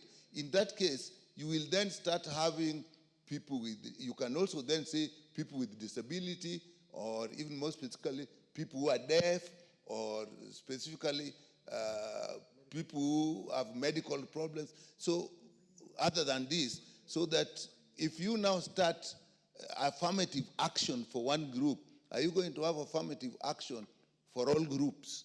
So that is the you say that if 14 suffices, now you can't discriminate against people with intersex because you have said everybody deserves it. So why then are we now repeating that people with intersex should also get it? So long as you have said everybody should get it. That was the point. Yes. Honorable Millie? Thank you, Chair. Chair, what I wanted, the reason I didn't agree with the committee on this is that you cannot compare an intersex person with a deaf person when we are talking about reproductive issues. Because an intersex person is a person who presents with the two organs, male and female. And that therefore means that will necessarily face serious challenges of a reproductive nature, especially if they're looking for assisted reproduction. That cannot compare with a person who is deaf or blind, for instance. They will face challenges, but not as much as a person with intersex.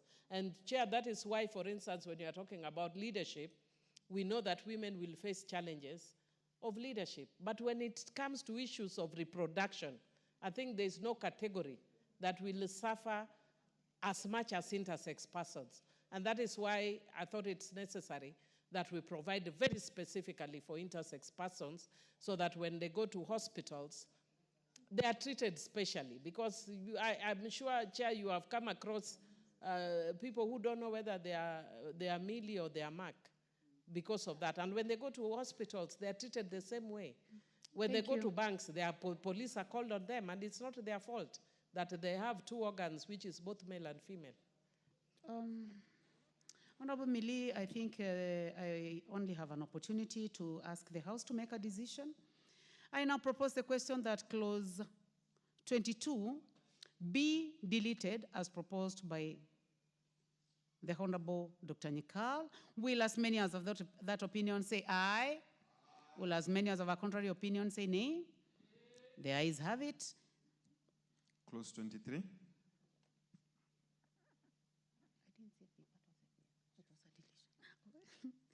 That was a deletion. Yeah. Yes, we may proceed. Clause 23. I propose the question that clause 23 be part of the bill. Chairman. We propose that clause 23 be amended as in the order paper. And the reason for this is to make provision for obtaining prior consent in the event of unforeseeable circumstances, such as death or divorce, so that once the agreement has agreed on the use of the gametes, then we'll need some consent on how these gametes are later on actually used.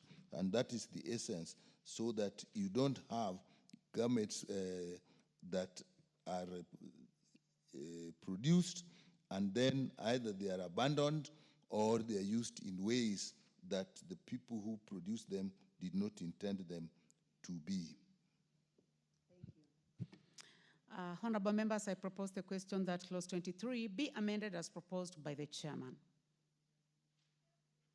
I only see the Honorable Millie Odhiambo interested in this. Thank you. Chair, I wish to support that provision by the committee because they are giving a very specific, or rather they are giving clarity in relation to what should be done with the gametes subsequently. And I want to say, because Madam Speaker, I'm not, this is not really my area. And the committee actually gave very good technical expertise. So this is one of those areas I'm really appreciative of what the committee did. Thank you, honorable members. I put the question that clause 23 be amended as proposed by the Honorable Dr. Nikal. Will as many as of that opinion say aye?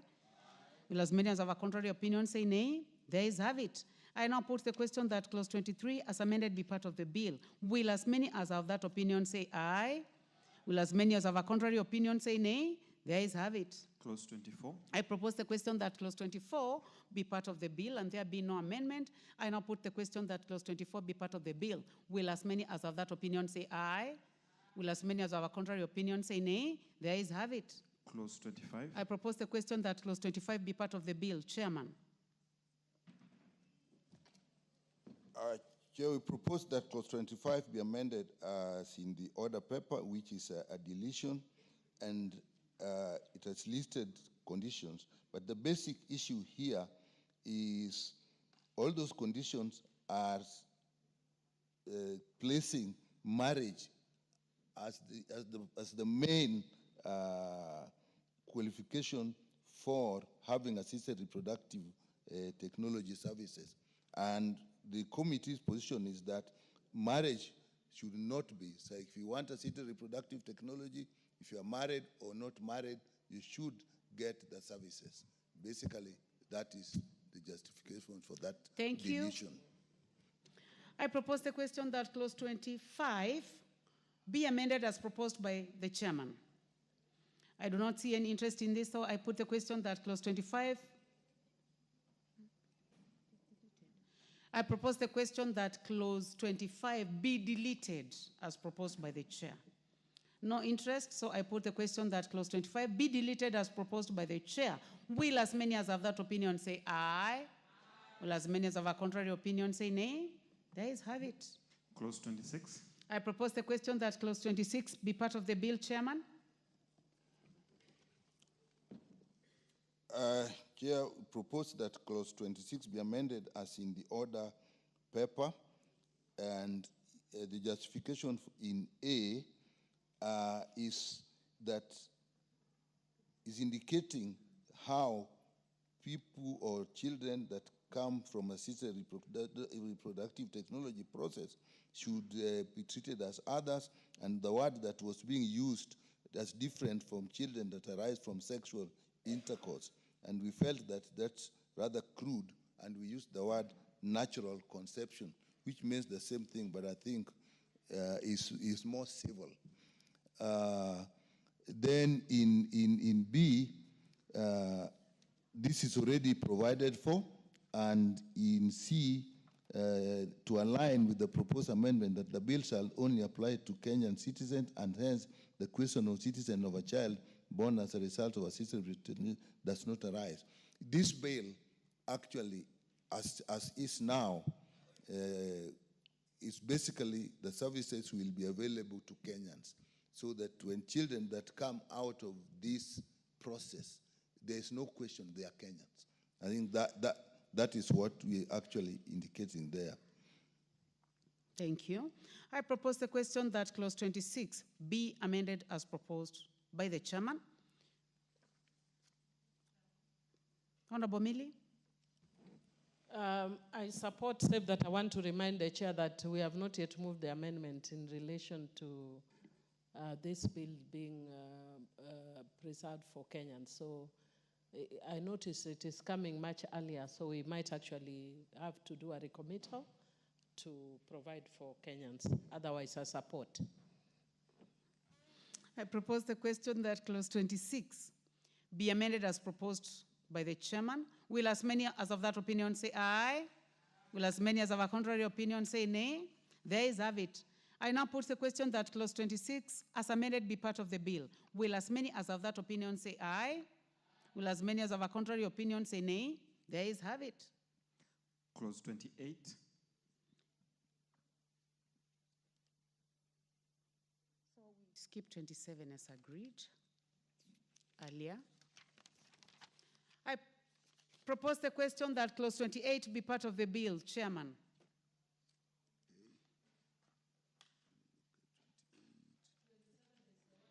For Kaluma, yes. Yes, 27 is among the clauses which we agreed that will be handled at a later date, as it will be scheduled by the House Business Committee.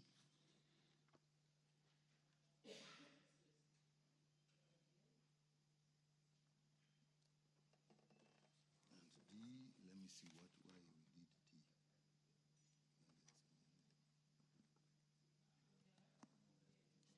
D. Yeah, I know. We propose that clause 28 be amended as in the order paper. In A, we replacing the word parties to a marriage and replacing the word intended parents. Again, the reason there is basic. If you want party to a marriage, then you are limiting it to only married people. If you say intended parents, then they could be a couple but not married. I hope the word couple does not imply legal marriage. Then in B, there is need for a contact person, and therefore, if you have surrogacy, then the person involved should indicate who the next of kin is. So that is made clear in that clause. Now, justification to cross-reference to the name of the child born through, basically here, the issue is if the person who provided the ovum, if the ovum and the egg that is used in surrogacy are such that those people who produce them are not linked to the surrogate parents, then when the naming of the parentage of the child comes, it should not be automatic that the people who intended to have the child will have it. They will need a court order. And the reason for that, if the sperm or the ovum is with somebody who is related to the child later on, then obviously the child has a genetic link, and therefore the committee's position is that it is safer. If on the other hand they are not, then the committee is of the view that these are people who can... Dr. Nyikal, I know you are a medical doctor, and you want to make it simple, I mean, for all of us to understand.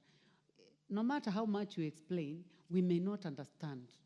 So when you go to the trust that the bill has been debated, the fact that the committee has done a lot of work on it, and now we are in the committee of the whole house, if you can just make it brief so that we can make progress.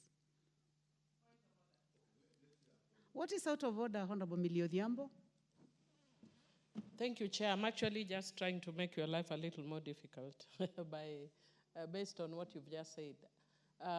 If you notice, the proposed amendments in clause 28 are quite a number, and I agree with all of them except one. So when we move all of them, if we move all of them together, it will deny me the opportunity to oppose the one that I wanted to oppose. So I would wish to request that in relation to this one, that we move them by sub-clauses. Because there are sub-clauses I agree with, but there's a sub-clause I don't agree with. That is okay, Honorable Millie. So you'll give the House an opportunity so that we are able to propose the question for the purpose of debate. Then when we get to that particular, you can identify it and see whether the House will agree with you. So I would like to give a chance to the Honorable Chair to finalize. Then I put the question, then we can look for how to assist the Honorable Millie Odhiambo. So if you can finalize, Honorable Dr. Nyikal. I think the only one that was coming, another justification, that the persons entering into surrogacy agreement shall only receive benefits as a consequence of surrogacy and not process of surrogacy. Now, there what was the deletion was intended, there's an issue of whether people will go into surrogacy for commercial reasons. And therefore, in our view, that should not be encouraged.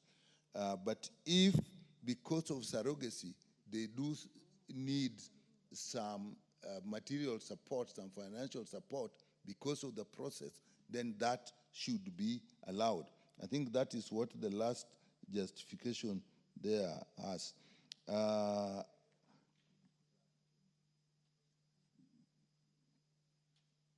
I think that is where we end. And this is talking about, this is actually referring all to the conditions of the surrogacy. Now, I think there's the last one, which is to protect the fetus as the intended parents do not have control over surrogate actions, which means once you have gotten to surrogacy, and the conception has occurred, you see in 8, in 20, we say surrogacy agreement may indicate the terms of the agreement, including terms prohibiting the surrogate mother from partaking of alcohol, smoking, using prescribed drugs. And so it means they go into surrogacy, but now you are putting conditions to them because you need that to protect the child who is inside. So that is what it means. So then I would hear what the particular issue, Honorable Milia's issue, then we can have discussion over it. That is okay. Honorable members, I propose the question that clause 28 be amended as proposed by the Chair Health. Honorable Millie Odhiambo. Thank you, Chair. Chair, I wish to support the proposed amendment by the committee chair.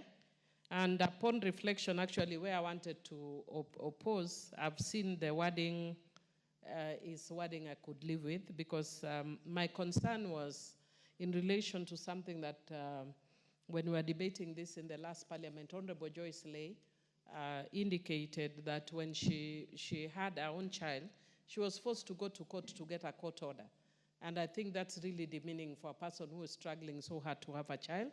Not many people are that brave to manage to go to court. So I think the wording that is provided here is sort of midway, because it says a person may apply to the High Court for any necessary orders on matters relating to the validity of a surrogacy agreement. So it presupposes that there may be a dispute. So it is not mandating. Which clause is that? Because we are from 1 to 10, actually. That is 6. 6, okay.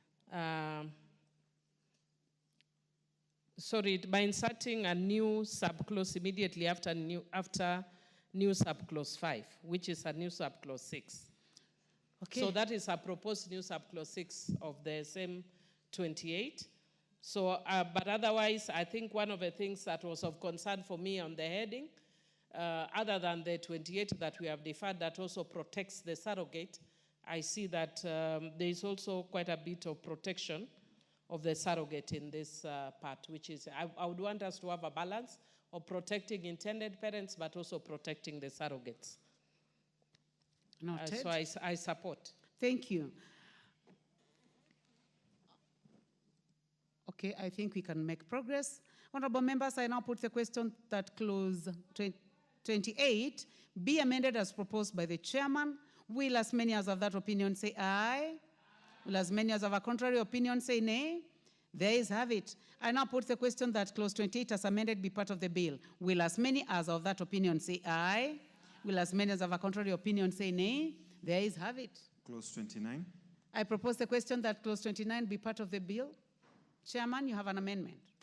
Yeah, I propose that clause 28 be amended as in the 29. 29. Clause 29 be amended as in the order paper by deleting the words "this act" or any other written law appearing in paragraph B and substituting therefore the Constitution. That is basically making it stronger, so that we go by what is in the Constitution. And removing the word implantation and talking to the word transfer, again,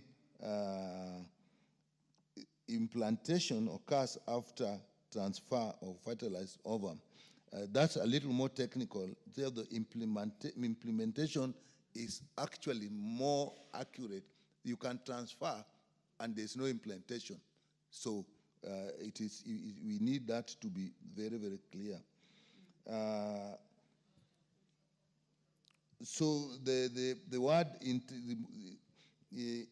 the last one, by deleting the word commissioning appearing in paragraph and substituting for the word intended, commissioning gives the impression that this is a commercial process. So that is why we are using the word intended parent. That is the justification for that. Thank you. I propose the question that clause 29 be amended as proposed by the Honorable Dr. Nyikal. Millie, is it on this one? Okay, you may proceed. Thank you, Chair. Chair, I just wish to say that I support Honorable Nyikal sometimes is technical, I think, because of brevity. So he's not explaining that the reason that he's actually saying the Constitution is because of the issue of termination of pregnancy. Again, because some people want to dwell on issues which are on the issues of abortion.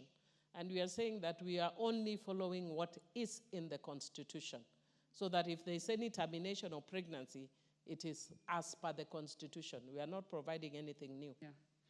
Thank you, honorable members. I propose the question that clause 29 be amended as proposed by the chairman. Will as many as have that opinion say aye? Will as many as have a contrary opinion say nay? There is have it. I now put the question that clause 29 as amended be part of the bill. Will as many as have that opinion say aye? Will as many as have a contrary opinion say nay? There is have it. Clause 31. I propose the question that clause 31 be part of the bill. There be no amendment. I put the question that clause 31. That is one of the clauses that we agreed that they'll be handled at a later time because there were amendments by the Honorable Kaluma. And for members who have come in after that decision was made, that is the reason for skipping 30. Is that okay?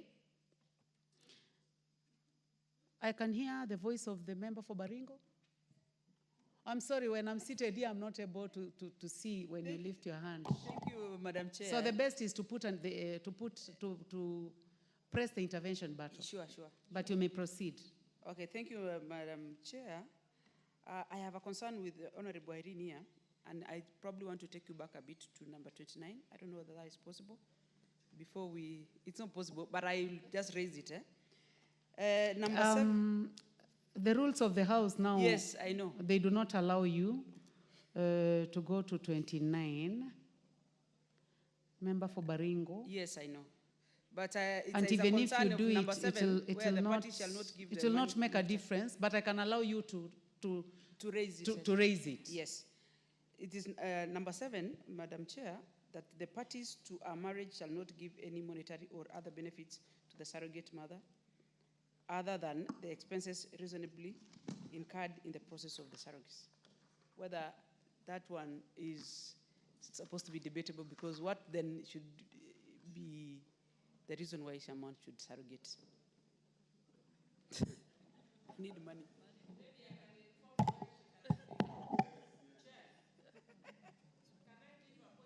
Members, it's completely out of order.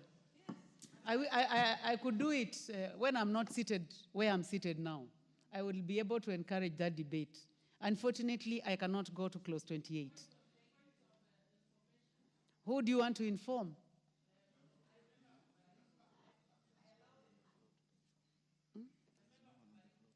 There is nobody on the floor to inform. Honorable Millie. Well, for the purpose of progress, members, let's just make progress. Before we continue, honorable members, we have students seated in the public gallery this morning. Students from Mary Happy School from Kamukunji constituency, Nairobi County. I want to identify a member from Nairobi County to welcome the students. Yes, you may proceed. Member for Kibra. Yes, thank you, Madam Speaker. I want to take this opportunity as a member of Kibra, which is in Nairobi constituency, to welcome these students in this August house. I want them to feel, let the presence of the members of this house give them an inspiration of their future endeavors. Now feel welcome on behalf of all the MPs in this house. These children today, they are getting the bill that is being debated today in committee of the whole house, so that they know the procedures. Some of them will be members of parliament in the future. So thank you, and I want to welcome them again. Thank you very much. From Nairobi County. Clause 31. I propose the question that clause 31 be part of the bill. There be no amendment. I now put the question that clause 31 be part of the bill. Will as many as have that opinion say aye? Will as many as have a contrary opinion say nay? There is have it. Clause 32. I propose the question that clause 32 be part of the bill. Chairman. I propose that clause 32 be amended as in the order paper, and A by deleting subclause 1, and that the explanation for that, if you allow for people to determine the sex of a child before the sex of a fetus, the implication sometimes would be that people want to choose which fetus to allow to grow and which fetus allow not to grow. I know there is at the end of it the issue of sex-linked diseases, but again, once you provide that people can make diagnosis with the provision to terminate or allow people to grow. Honorable Nyikal, they have understood. Okay. Then again, the next one in B is to prohibit the sale or transfer of embryos. Okay, fine. So, honorable members, I propose the question that clause 32 be amended as proposed by the Honorable Dr. Nyikal. Yes. Member for Bahati, Honorable Irene Morembo. Thank you. Thank you, Speaker. This topic is close to my heart. Chair, it is close to my heart. And I think if we honestly decide to say that you cannot choose, I would go for this because I know what I want. If I want a boy, maybe I had boys, but I want a girl.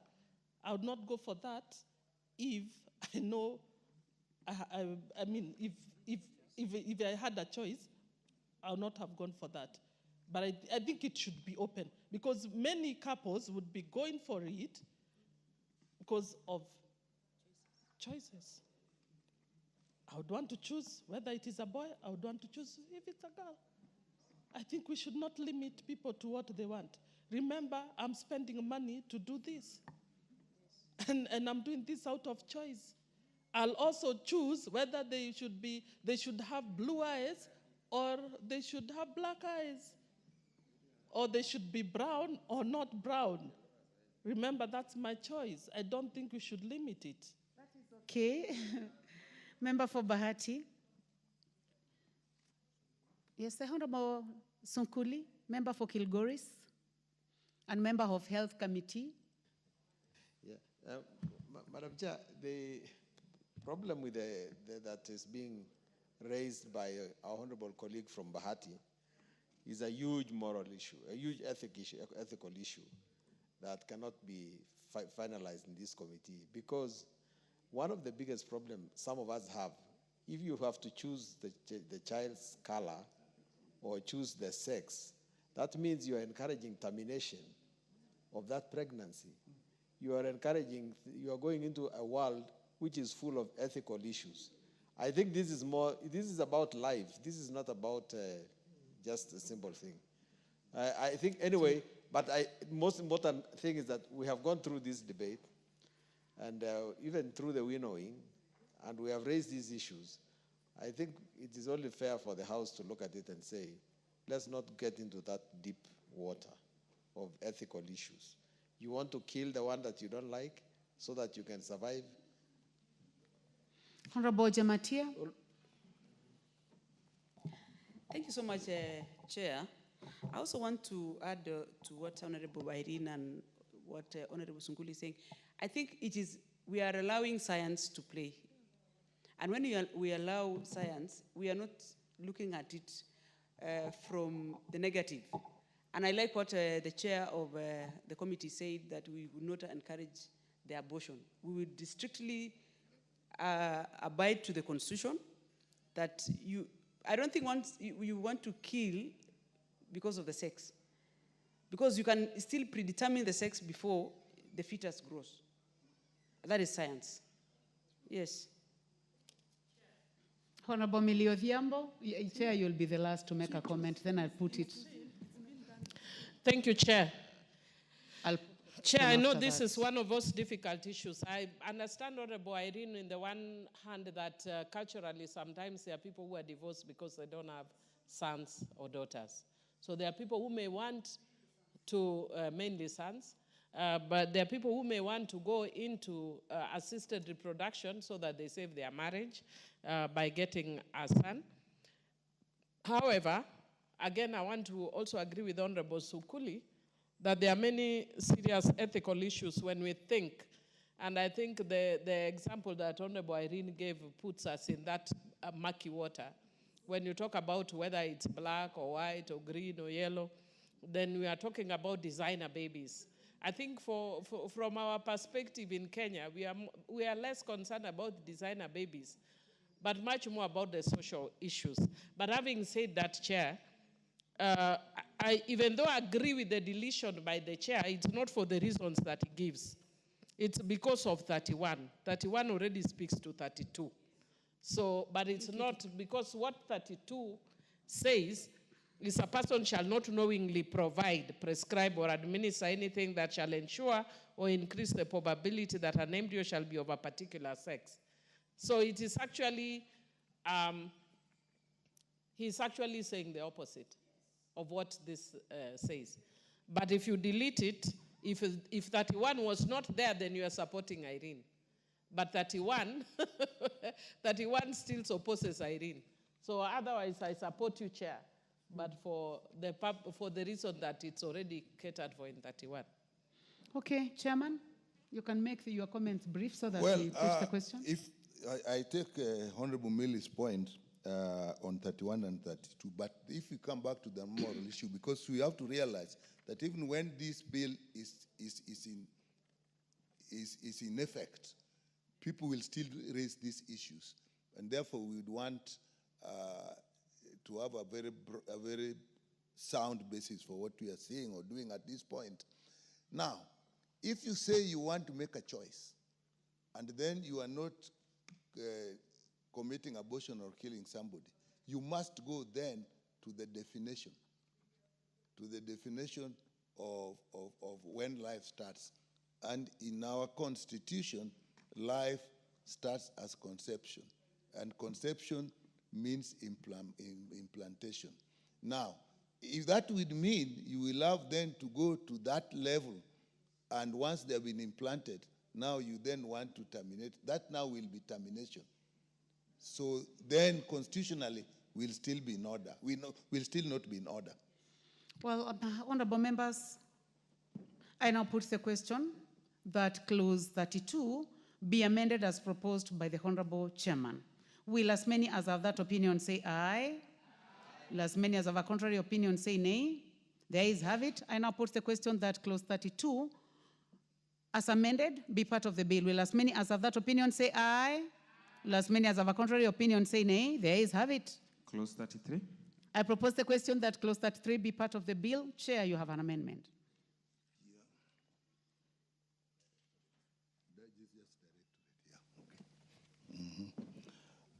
Chair, I propose that clause 33 of the bill be amended as in the order paper.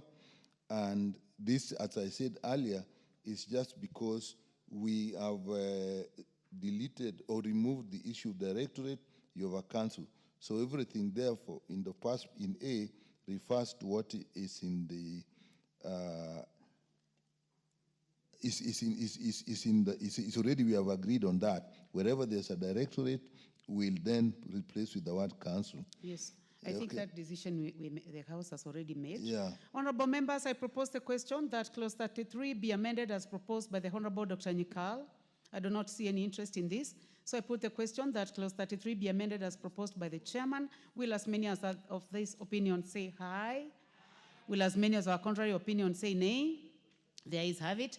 I now put the question that clause 33 as amended be part of the bill. Will as many as of that opinion say aye? Will as many as of a contrary opinion say nay? The ayes have it. Clause 34. I propose the question that clause 34 be part of the bill. Chairman.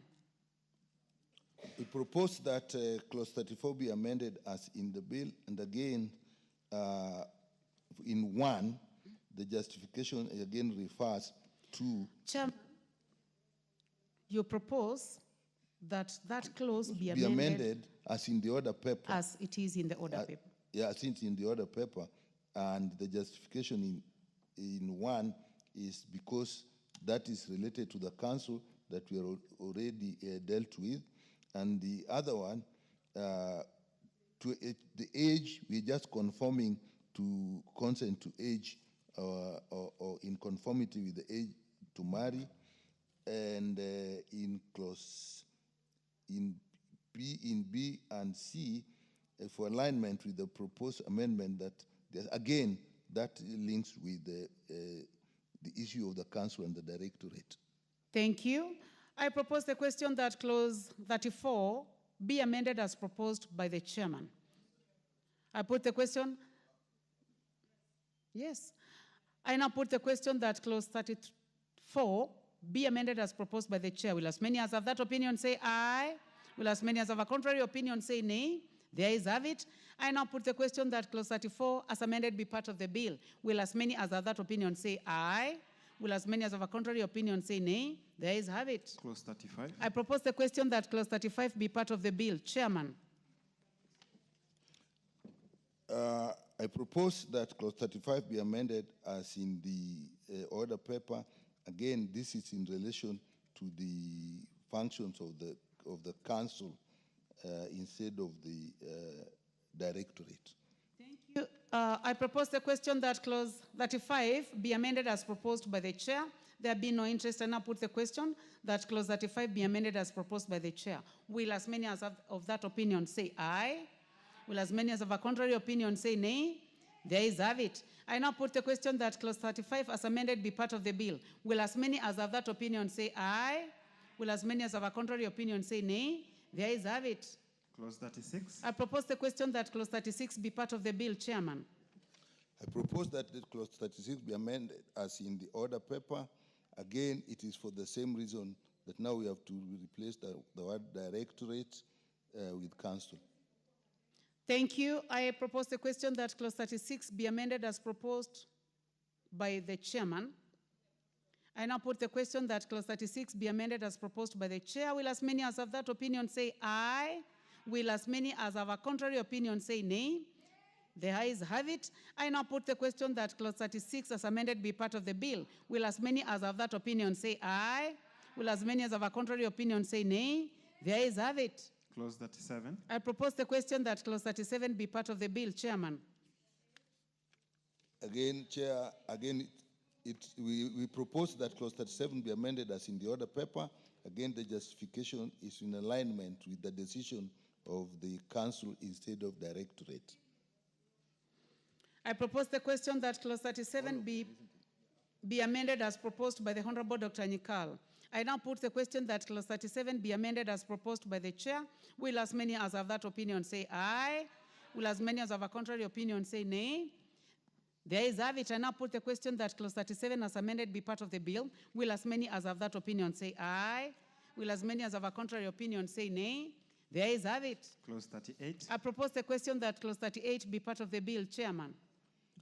Chair, we propose that clause 38 be amended as in the order paper, again for the same reason of the council and the directorate. Thank you. I propose the question that clause 38 be amended as proposed by the chair. I now put the question that clause 38 be amended as proposed by the chair. Will as many as of that opinion say aye? Will as many as of a contrary opinion say nay? There is have it. I now put the question that clause 38 as amended be part of the bill. Will as many as of that opinion say aye? Will as many as of a contrary opinion say nay? There is have it. Clause 39. I propose the question that clause 39 be part of the bill. No amendments, so I put the question that clause 39 be part of the bill. Will as many as of that opinion say aye? Will as many as of a contrary opinion say nay? There is have it. Clause 40. I propose the question that clause 40 be part of the bill. Chairman. Chair, I propose that clause 40 be amended as in the order paper, and once again, it is because we have deleted the directorate and replaced with the council, so that's to align it. Thank you. I propose the question that clause 40 be amended as proposed by the Honorable Dr. Nyikal. I now put the question that clause 40 be amended as proposed by Dr. Nyikal. Will as many as of that opinion say aye? Will as many as of a contrary opinion say nay? There is have it. I now put the question that clause 40 as amended be part of the bill. Will as many as are of that opinion say aye? Will as many as are of a contrary opinion say nay? There is have it. Clause 41. I propose the question that clause 41 be part of the bill. Chairman. I propose that clause 41 be amended as in the order paper, and once again, Chair, is because we have to replace directorate with the word council. Thank you. I propose the question that clause 41 be amended as proposed by the chair. I now put the question that clause 41 be amended as proposed by the chair. Will as many as of that opinion say aye? Will as many as of a contrary opinion say nay? There is have it. I now put the question that clause 41 as amended be part of the bill. Will as many as of that opinion say aye? Will as many as of a contrary opinion say nay? There is have it. Clause 42. I propose the question that clause 42 be part of the bill, Chairman. I propose that clause 42 be amended as in the order paper, and in A, Chair, again, it has to do with the same reason for ward and council, and in B, we just replacing the word, adding the word authorized member. So that is to do with the inspection. And in 2, again, once again, to get rid of the word directorate as before. Thank you. I now propose the question that clause 42 be amended as proposed by the chairman. Honorable Cynthia Moge, member for Nandi County. Honorable Chair, I want to support the inclusion of the word authorized. With it, as it was saying any, was very dangerous because any means anything and anyone. The authorized statement or word included makes it more rigid so that it can be able to control what happens in that particular licensing. Thank you, Chair. Thank you, honorable members. I now put the question that clause 42 be amended as proposed by the Honorable Dr. Nyikal. Will as many as of that opinion say aye? Will as many as of a contrary opinion say nay? There is have it. I now put the question that clause 42 as amended be part of the bill. Will as many as of that opinion say aye? Will as many as of a contrary opinion say nay? There is have it. Clause 43. I propose the question that clause 43 be part of the bill, Chairman. Chair, we propose that clause 43 be amended as in the order paper, and in A, the justification is that in the marginal notes, we are inserting the word and embryos immediately before the word gametes, because that actually refers to both embryo and gametes. And then the second one, the justification is to separate the license for storage for gametes and those for embryos, as both require different conditions of storage. So you cannot have the same conditions for them. For the last one, the embryos and the gametes shall be stored until they perish, owing to the sanctity of the right of life. Again, what we are doing is, because of the sensitivity of this, we do not want to interfere with the embryos and gametes. I think that probably is just for now, looking at the future. Thank you, honorable members. I propose the question that clause 43 be amended as proposed by the Honorable Dr. Nyikal. I do not see any interest in this. I now put the question that clause 43 be amended as proposed by the Honorable Chair. Will as many as of that opinion say aye? Will as many as of a contrary opinion say nay? There is have it. I now put the question that clause 43 as amended be part of the bill. Will as many as of that opinion say aye? Will as many as are of a contrary opinion say nay? There is have it. Clause 44. I propose the question that clause 44 be part of the bill, Chairman. Again, 44, I propose that clause 44 be amended as in the order paper. And again, the justification, as we had said earlier, is the issue of the council and the directorate. We are just replacing the two words to harmonize the whole bill. Thank you, Chair. I propose the question that clause 44 be amended as proposed by the Honorable Dr. Nyikal. I now put the question that clause 44 be amended as proposed by the chairman. Will as many as have that opinion say aye? Will as many as have a contrary opinion say nay? There is have it. I now put the question that clause 44 as amended be part of the bill. Will as many as have that opinion say aye? Will as many as have a contrary opinion say nay? There is have it. Clause 46. Clause 46, I propose that clause 46. What happened to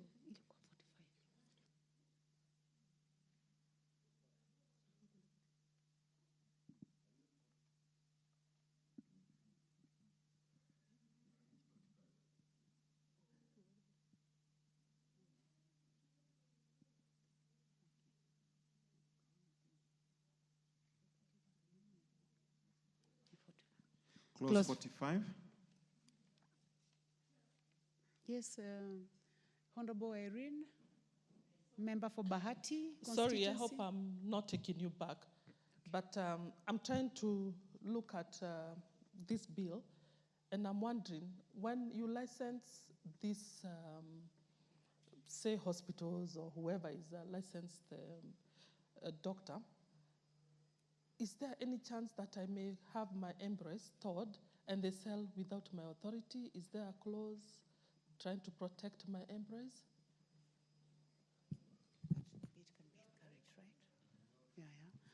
Well, Dr. Nyikal, I would like to give you a chance to respond to that question.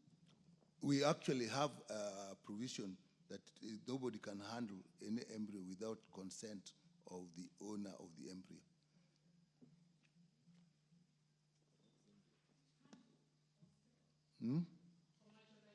Commercialization. We have had actually very many, if you have looked back, we had very many clauses on commercialization of the process, quite a number. We have several clauses, Honorable Irene, that are securing. So I think a situation like that cannot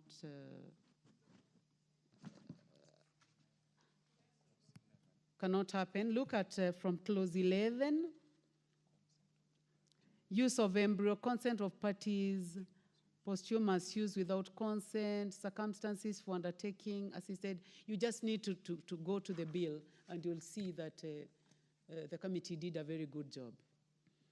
Actually, the House, this bill has been here since the 11th Parliament, 12th Parliament, and now we thank God that it is happening in the 13th Parliament, and there is a possibility of closure. Is it a point of order, Honorable Member for Nandi County? Is there anything out of order? So that we are orderly, we are in clause 45, right? We are in clause 45. Is it something to do with clause 45, or it's something out of order? You want to inform? Then you may want to go to record to say that. Thank you, Honorable Chair. I'd like to, for comfort of the Honorable, I understand. It's a point of information, right? Yes, point of information. And who would you like to inform? I'd like to inform the Honorable Member for Bahati. That I am obliged to ask the member for Bahati whether she would like to be informed by the member for Nandi. Let's proceed. Honorable Chair, she says yes. For the comfort of the Honorable Member for Bahati, Honorable Chair, I have sat through this bill with submissions from, passionate submissions from Honorable Millie and other contrary submissions from other members who appeared before this committee. And part of the issues that were being raised was exactly what she's raising. And I want to just confirm that having gone through the bill with my very able chair and having combed through every statement that has been made there, considering the sensitivity of this matter, her concern is properly taken care of in a number of clauses, actually 4 clauses, and it keeps referring to it. So Honorable Njoki, the Honorable Millie did a good job, and the committee did a good job, and the members who have been able to contribute to this bill have done a very good job to safeguard the privacy and safeguard even legally the embryos that you're going to store for whatever reason. So you are properly covered, and you're properly legally covered as well. Let's make progress, members. Thank you. Clause 45. I propose the question that clause 45 be part of the bill. Honorable Dr. Nyikal. Chair, I would like to propose that clause 45 be amended as in the order paper. And again, this has to do with the functions of the directorate, which now we want to be in the council. So it's just, again, alignment. Thank you. I propose the question that clause 45 be amended as proposed by the Honorable Dr. Nyikal. I now put the question that clause 45 be amended as proposed by the chair. Will as many as have that opinion say aye? Will as many as have a contrary opinion say nay? There is have it. I now put the question that clause 45 as amended be part of the bill. Will as many as have that opinion say aye? Will as many as have a contrary opinion say nay? There is have it. Clause 46. I propose the question that clause 46 be part of the bill, Chairman. I propose that clause 46 be amended as in the order paper. And in A, again, the issue is because of the council. So we're just aligning in the council. And in B, the provision that you delete paragraph D is because paragraph D was actually a morphine saying if the circumstances change, you can't introduce something in law that are not certain.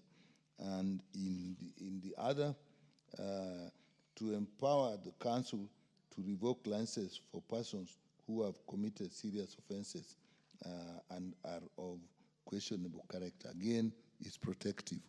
Thank you, Chair. Thank you. Thank you. I propose the question that clause 46 be amended as proposed by the Honorable Dr. Nyikal. I don't see any interest. Eric Mushangi, member for Runyenjes. Honorable Cynthia Moge, member for Nandi County. So we proceed. I now put the question that clause 46 be amended as proposed by the chair. Will as many as have that opinion say aye?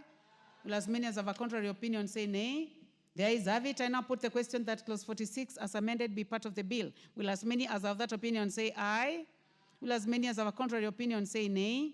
There is have it. Clause 47. I propose the question that clause 47 be part of the bill, Chairman. Again, I propose, Chair, that clause 47 be amended as in the order paper, and once again, it's to do with the functions of the directorate and the council. So basically, we are just harmonizing with that change that we had already made. I propose the question that clause 47 be amended as proposed by the Honorable Dr. Nyikal. Honorable Cynthia Muge. Honorable Chair, I support the conformity that has been proposed by the Honorable Nyikal, but Chair, allow me to state my discomfort regarding to provision on 47B, where it's talking about the application, if the council refuses to give you a license, you can then apply as an appeal to the cabinet secretary. My discomfort, Honorable Chair, was the council is made of very competent and skilled people in that sector. And when the council refuses, it gives you another leeway to apply to a cabinet secretary whom most of the time, Honorable Chair, is not a medic and probably is not conversant with what happens. This is quite uncomfortable for me, and I think I have been able to state that. And I just wanted to bring it to the attention of the chair and probably the honorable members so I can be able to see what happens to it, because I feel like it's not very good in terms of professionalism. Chairman? Chair, as that may be true, and it actually appeals to my feelings as well, but what we have before me did not include it. So you can guide us if at this time we can make an amendment on that part. Why are you saying that you cannot? Because we were basically, for what we had said, that is 47, and we have dealt just with 47.1. Let me see, because I don't think we have covered that. So if you are going to do that amendment, can I do it now? Because what we did was 47, where the director refuses to issue a license, the cabinet secretary may make such amendments. Well, if an amendment is made, if it's in process, I can accommodate it. And then we have to say, where do we make the appeal?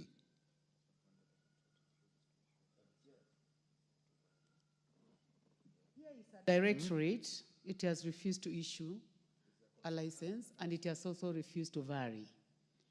What the Member of Parliament for Nandi is uncomfortable with is that you can go to the Cabinet Secretary and disregard. So that is the one we wanted you to make a comment on. Then we can put it, we can put the question.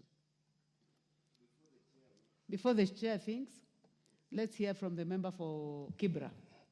Thank you, Chair. I think before the chair comments, as much as the health is also a devolved function, but we have a national umbrella, we must always have a pathway in all our systems where we can never have a gap. We must always have a bridge that if you cannot get opportunity, then you have a place to appeal. But we can never say that a CS, if a CS is not a medic, he cannot make decisions, because we have personnel within the ministry, we have personnel within the medical circles, those who advise the CS. I think this is just a provision so that people are never stopped at the county level. We give this a leeway so that people have opportunity to pursue their courses, especially when they are denied these certificates at local level. I think this is just a pathway to give people room for appeal, but it does not limit and it does not necessarily bar these people from pursuing. Otherwise, I think we must make a pathway for those who do not get justice at certain levels. Thank you. So for the comfort of the member for Nandi, you have the directorate. When they make a decision you are not comfortable with it, you can go to the cabinet secretary. And clearly the cabinet secretary is advised as advisors, but then you can also go to court. I think we'll get there. But I would like to go to the chairman. Can we go to member for Kilgoris or Honorable Mili? We come to you first, or we go to the, I would like to go to the member for Kilgoris. Then we can come to you. Sorry, she takes or member for Kilgoris. Member for Kilgoris. Yeah. Women first. No, the Honorable Millie Odhiambo. Honorable Millie Odhiambo. Thank you, Madam Speaker. And also I like it when we have Madam Speakers. In terms of order of precedence, she speaks first. So let her go ahead. Thank you, Madam Speaker. Other than the fact that I love it when they are Madam Speakers. I'm not too sure where the honorable member for Nandi is getting that, because I've looked at the proposed amendments by the chair, and I've looked at the bill, and the bill in subclause 6 says the cabinet secretary shall make regulations for the refusal, variation, and revocation of licenses by the directorate, which is now the council, under this act. So the cabinet secretary shall only make regulations. So I'm not aware, unless maybe you can point me to it, where there is an appeal. Because I've looked at what the committee is proposing, I'm not seeing any appeal. Yeah, in the bill, in what subclause? Because subclause 6. 47B. Oh, sorry, I'm in 46, no wonder. Yeah, then if that is the case, I think I would also agree with her. Because especially if you're talking about health being devolved, then you say the cabinet secretary may make such determination on the review as they deem fit. I think it would be prudent then to leave it to the High Court. But still, even if you have the cabinet secretary and they are arbitrary, you still go to the High Court. But I think it's one of those areas we should have deleted. And she started by saying that she was not opposing, unless you're opposing now. Member for Nandi. No, I'll go to Kilgoris first. Yeah, It's good to be consistent. Not only that, but yeah, especially when it comes to presidents, because the chief whip takes precedence. I also take precedence. Okay, yeah, true. Oh, no, over her. Or you are the overall boss. But Madam Chair, I wanted to say, having come from the committee, that we could retain this the way it is. Because first of all, it is a human rights issue that you have applied for a license. The council has rejected it. Then you go to the cabinet secretary. If the cabinet secretary makes a decision, either way, the section 40, clause 48 says that where the cabinet secretary, upon the application for review under section 47, this act determines to refuse and so on, then there is the avenue of the High Court.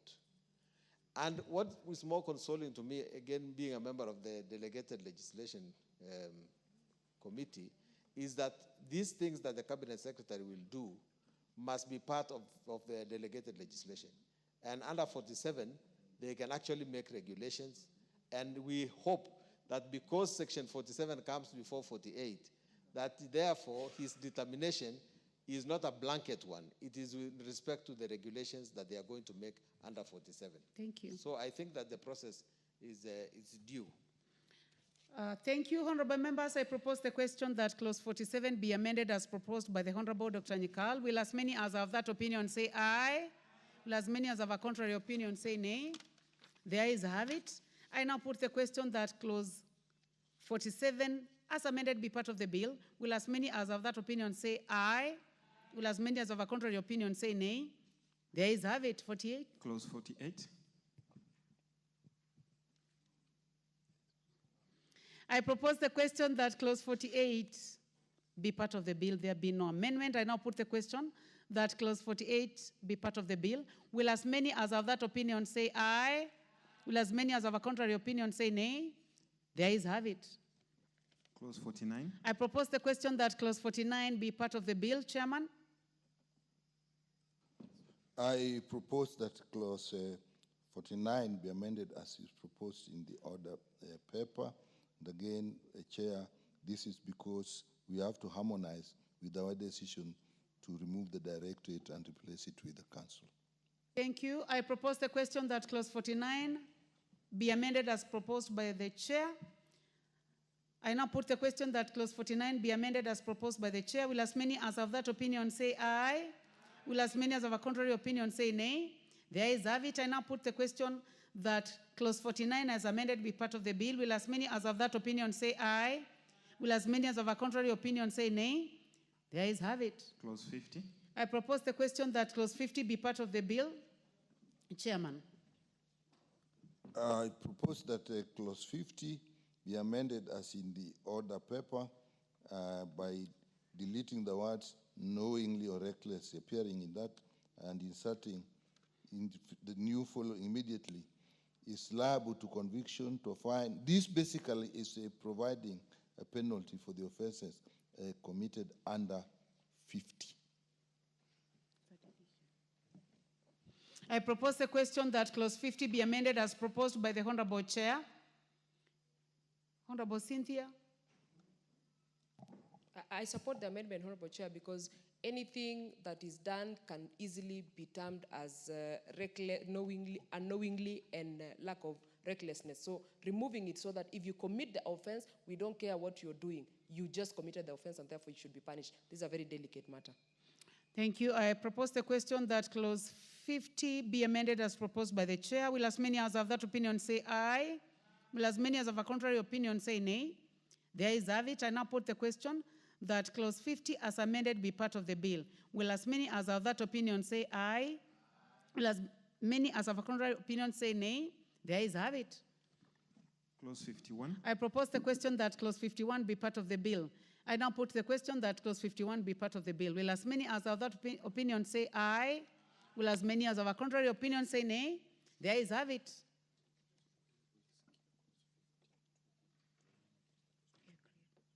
New clauses. New clause 19A, 19B, and 19C. Honorable members, clause 52 is one of the clauses that the Honorable Kaluma had interest in, where he had proposed amendments, and we agreed on how to proceed with them.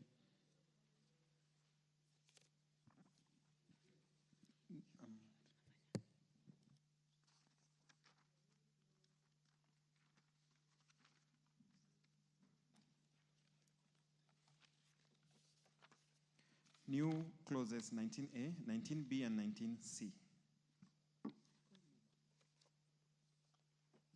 I call upon the mover to move second reading of the new clause. Dr. Nyikal.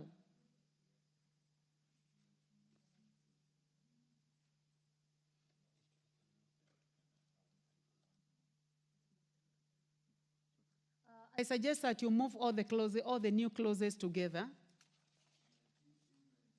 Under 19, there is 19A, 19B, and 19C.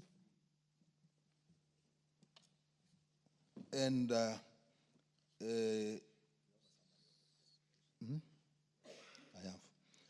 have them here. So now, Chair, I wish to move that clauses 19A, 19B, and 19C be now read a second time.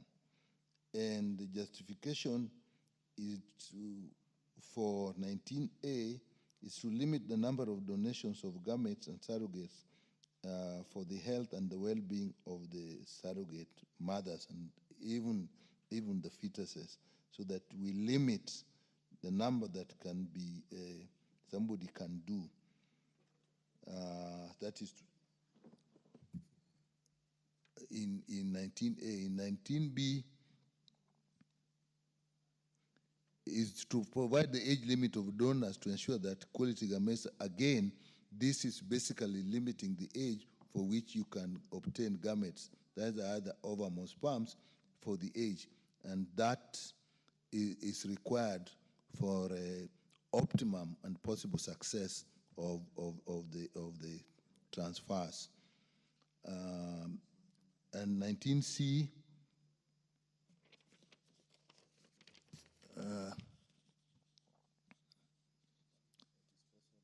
again, this is for the disposal of gametes, which can be through donation and conduct of research.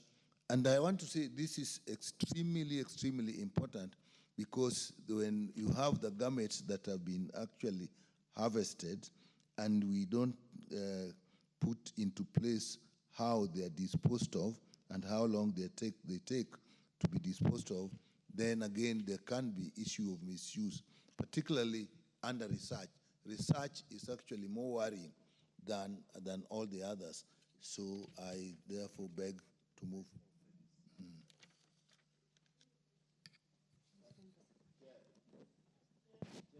Thank you. Honorable members, let me propose first. Yes, I propose the question that new clauses 19A, 19B, and 19C be now read a second time. I see interest from the member for Kibra. Chair, when we were growing up, if you ask us, most of our mothers gave birth to even 15 children, 20 children. But this bill says that you cannot donate embryos more than 10 times. I don't know what the committee looks at, because some of the ladies I see here are very fertile, including the chair, the way you are looking. And you can give them more than 10 times.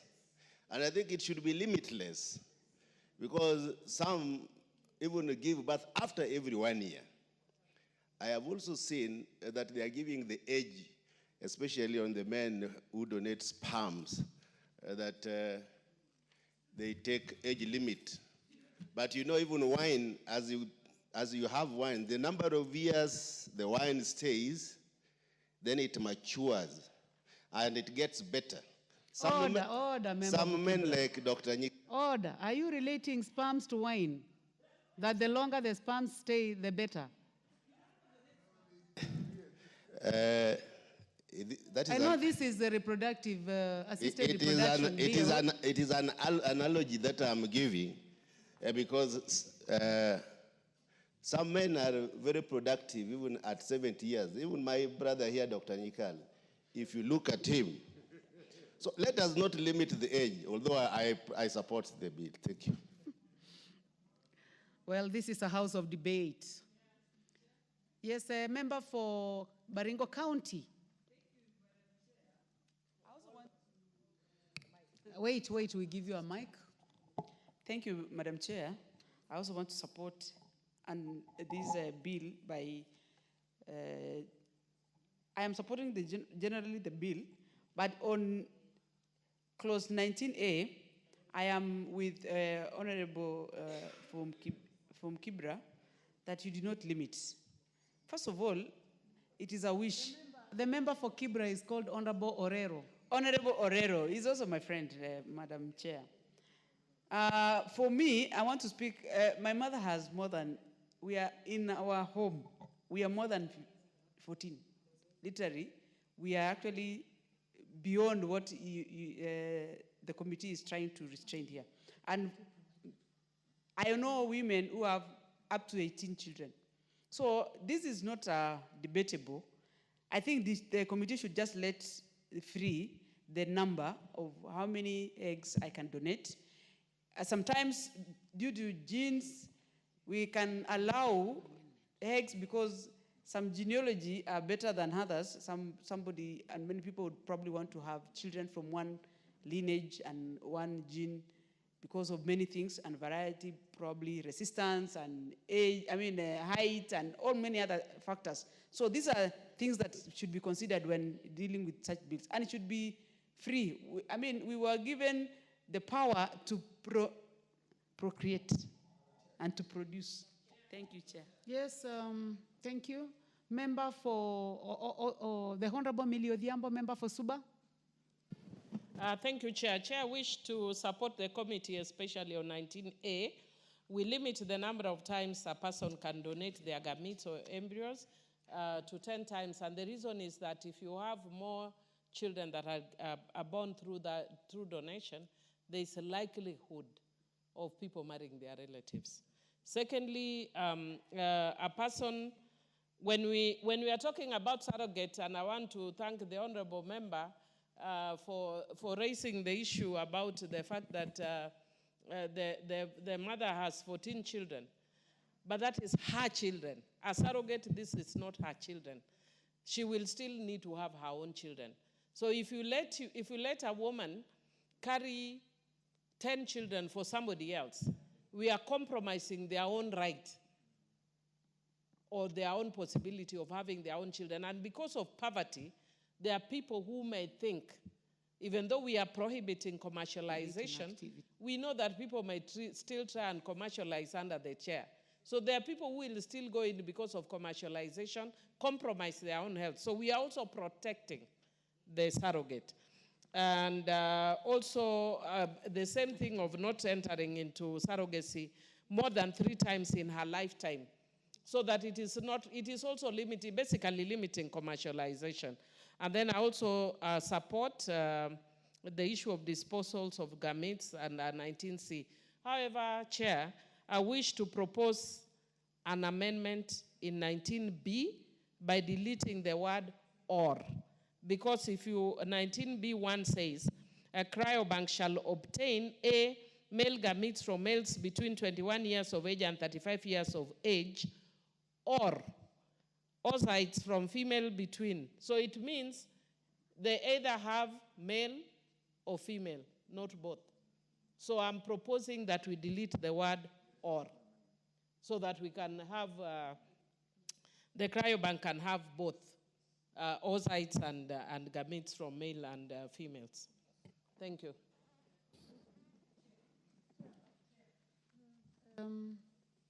Honorable member for Kericho, Honorable Beatrice Kemei. Chair, I would like you to take note of what the Honorable Millie said, so that we'll come to you. Proceed, member for Kericho. Okay, thank you, Honorable Chair. Thank you, Honorable Chair. And maybe from what Honorable Millie has said, supporting the committee's proposal on 10 times for the embryo and of course the semen.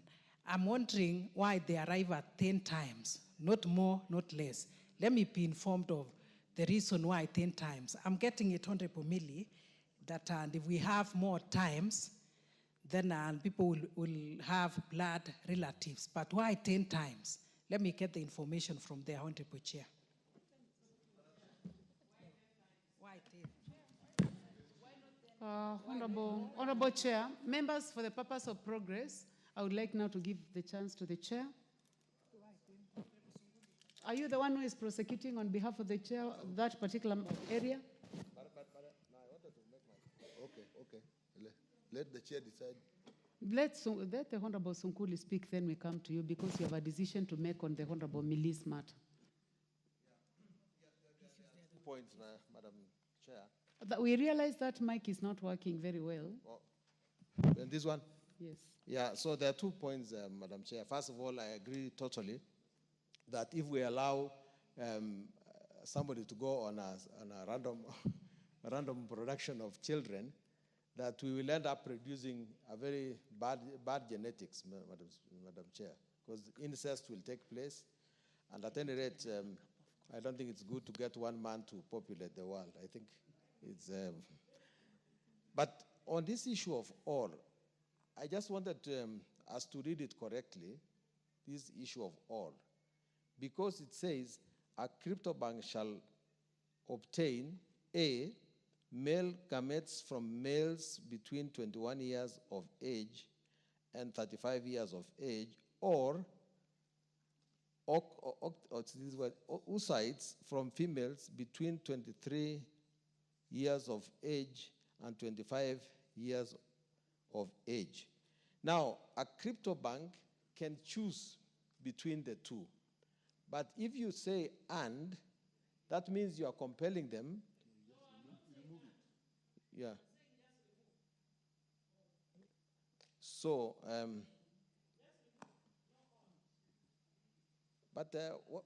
how will it be for drafting purposes? What will you, if you just say you go from A to B without an and an or?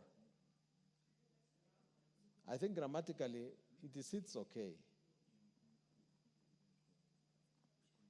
Because it's giving you options, 2 options. And that's why we're using or.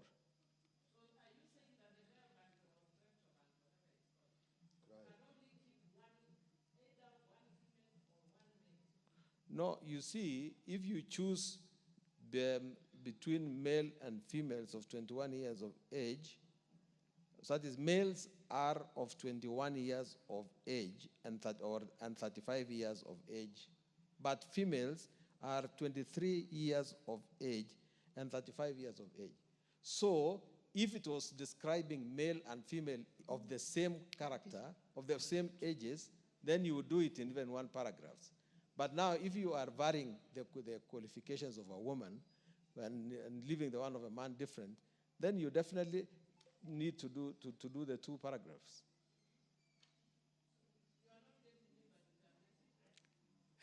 I'm sorry. Chairman.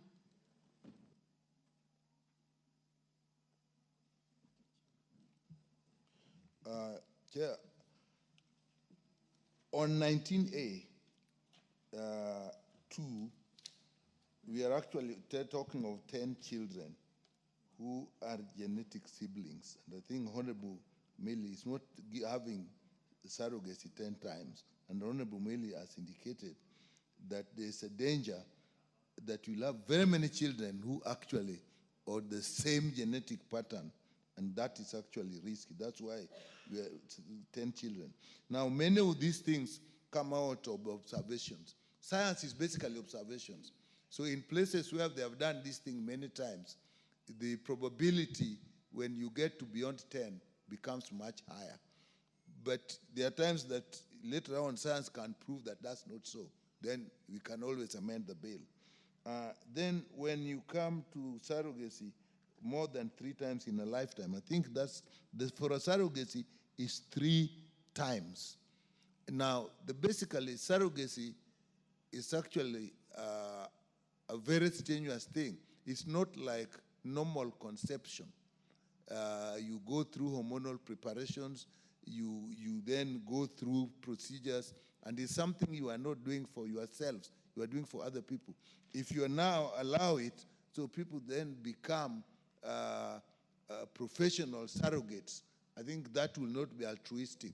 This bill is trying to be as altruistic as possible for the people who need fertility services, not for the people who want to gain commercially.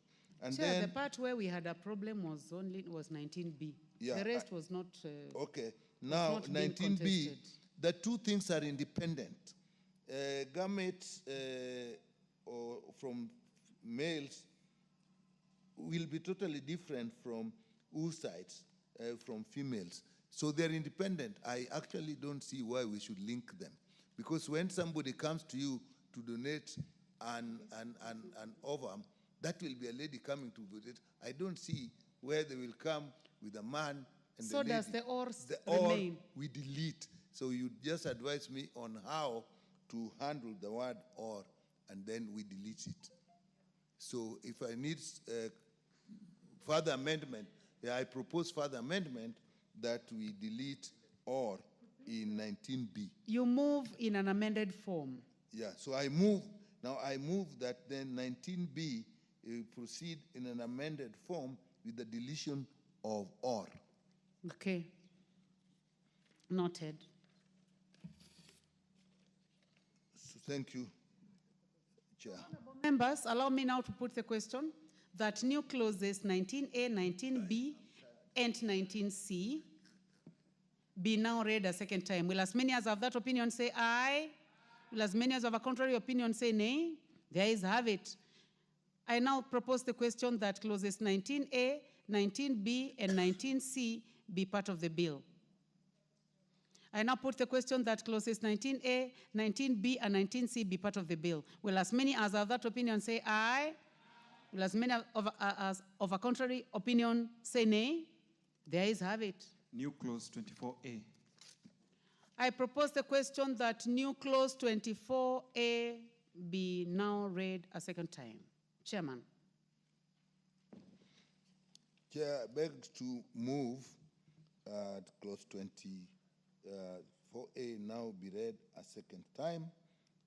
And in the bill, and the proposal is that a donor shall undergo a pre-implementation diagnosis or testing for implementation purposes of screening of the human embryo, gamete, or non-pre-existing diagnosis for non-existing diagnosis or heritable genetic diseases. Now, a donor, let me go over that again. A donor shall undergo a pre-implantation diagnosis or testing for the purposes of screening the human embryos or genetics for known pre-existing heritable or genetic diseases. There are some diseases, genetic diseases, that definitely will be inherited from either the mother or the father, so through the sperm or through the ovum. And some of these diseases are very debilitating. In a case where you are actually seeking support in fertility to get a child, it would be extremely bad if we know that there is the possibility, even if the disease is recessive, meaning that it doesn't come all the time, to let that go on. Therefore, it is need to screen people for those such diseases before they provide the ova, before they donate the ova or the sperms.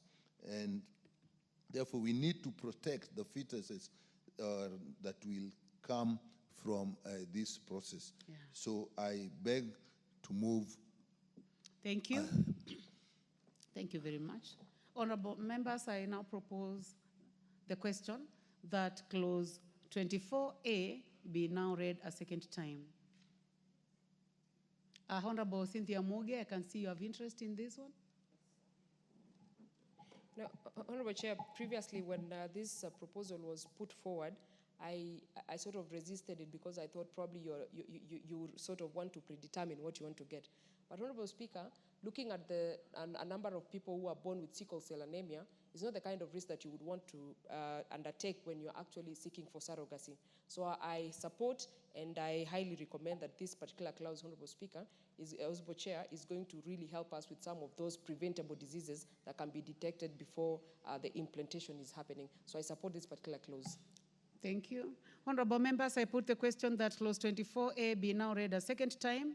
Will as many as have that opinion say aye? Will as many as have a contrary opinion say nay? The ayes have it. I now propose the question that new clause 24A be part of the bill. I now put the question that new clause 24A be part of the bill. Will as many as have that opinion say aye? Will as many as have a contrary opinion say nay? The ayes have it. New clauses 27A and 27B. I propose the question that I now call upon the mover first to move the second reading of new clauses 27A and 27B.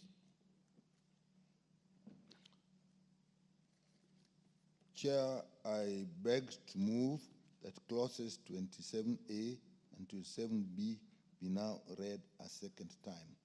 In 27A, an intended person may use assisted reproduction where the person is A, a Kenyan, B, has attained the age of 25 years, and C is below the age of 55 years. Chair, this actually introduces two important factors in assisted reproduction.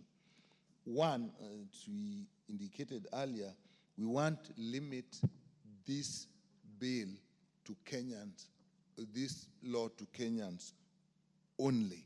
And the purpose for that is we do not intend to open this country for assisted reproductive services tourism, so that people then will come to Kenya and seek these services, maybe because it is not available in their own countries, or maybe for commercial purposes. I'll tell you an example, that if you allow such, it is possible that people may come to this country, get it done, and the arrangement behind it, you will not know. I'll give you an example where when I was practicing, I had a baby that was delivered, but at the time the mother came into labor ward, they actually had a name of somebody else who flew in from another country. And so for all practical purposes, the lady who delivered never delivered. But the lady who came from abroad now is the one who didn't deliver, and they were seeking to travel abroad with the country, which is a form of actually child trafficking. Again, the issue of how you handle embryos and how you handle gametes that are stored can be actually a subject of research. And if you allow people to come in, you may find that you are making it available for people to do researches that may be unorthodox. And the second one is about the age. And again, this is the optimal reproductive age when they should be involved in this. And in 27B, is basically to let the mothers, the fathers, the surrogate mothers and the surrogate fathers actually have maternity leave like in all other deliveries without any discrimination. So in this case, the surrogate mother under this act shall be entitled to 3 months local leave or 3 months postpartum leave, and the intended mother she'll have entitled to 3 months, so that the mother who is given birth is resting, the mother who has taken over the new baby has time to also acquaint with the baby. And definitely the father needs a little less time, so they've been given 2 weeks. So, Chair, I beg to move. I propose the question that new clause 27A and 27B be now read a second time. Millie Odhiambo. Honorable Chair, Millie Odhiambo. I wish to support, and Chair, because of the issue again of a possibility of tourism, we agreed with the committee on making it only available to Kenyans, and also for the best interest of a child, so that we are able to monitor the children who are born of assisted reproduction within Kenya, and also to take the interests of the women who have given birth under assisted reproduction, that both the intended parent and the surrogate have leave, and also the father. I support. The Honorable Cynthia Muge. Thank you, Honorable Chair. I definitely support this amendment and this introduction of a new clause. And Honorable Chair, there were concerns about provision C, where the parent should be below the age of 55 years. And Honorable Chair, I support this with every part of me, because parenting is not an easy job, and you must be able to actually take the parenting work seriously. So I support this. I also support normalizing surrogacy. Part of the normalization that has been brought by this particular 27B, Honorable Chair, is that the intended mother will go on leave just like a normal mother, and that makes it feel more like home and makes you own the baby more. So I support this particular introduction of a new clause in this particular bill. Thank you. I now put the question that new clause 27A and 27B be now read a second time. Will as many as have that opinion say aye? Will as many as have a contrary opinion say nay? The ayes have it. I now put the question that new clause 27A and 27B be part of the bill. I now put the question that new clause 27A and 27B be part of the bill. Will as many as have that opinion say aye? Will as many as have a contrary opinion say nay? The ayes have it. New clauses 28A and 28B. I now call upon the mover to move second reading of the two new clauses. 28A and B. Chair, I wish to move that clauses 28A and 28B now be moved be read a second time. And basically, all these, his 28A is to prohibit commercialization of surrogacy. So what 28B is indicating, you cannot initiate any negotiation, you cannot offer to on any agreement, you cannot be involved in any payment that is eventually leading to the process being commercialized or of a commercial nature. And in B, again, basically the same issue and listing all the possible ways you can think of commercializing it, like undertaking some kind of public education, distributing information, and even after it has happened, then you can abandon or exploit. So all the issues that are related to commercialization are, has been taken care of here. And further, it also provides for the offenses that are related to efforts to commercialize surrogacy. Thank you. Thank you, Chair. Honorable members, I propose the question that new clauses 28A and 28B be now read a second time. I now put the question that new clauses 28A and 28B be now read a second time. Will as many as have that opinion say aye? Will as many as have a contrary opinion say nay? The ayes have it. I now put the question that new clauses 28A and 28B be part of the bill. I now put the question that clauses 28A and 28B be part of the bill. Will as many as have that opinion say aye? Will as many as have a contrary opinion say nay? The ayes have it. New clause 32A. I now call upon the mover to move the second reading of new clause 32A. Chair, I beg to move that clause 32A be now read a second time. And Chair, the summary of all this is relating to, again, commercialization, but in particular, advertising or entering into any arrangement, accepting any benefit under surrogacy that eventually may itself be, in effect, encouraging commercialization and providing that an offense, if that happens, I beg to move. Thank you, and I propose the question that new clause 32A be now read a second time. I put the question that new clause 32A be now read a second time. Will as many as have that opinion say aye? Will as many as have a contrary opinion say nay? There is have it. I propose the question that new clause 32A be part of the bill. I now put the question that new clause 32A be part of the bill. Will as many as have that opinion say aye? Will as many as have a contrary opinion say nay? There is have it. New clause 51A.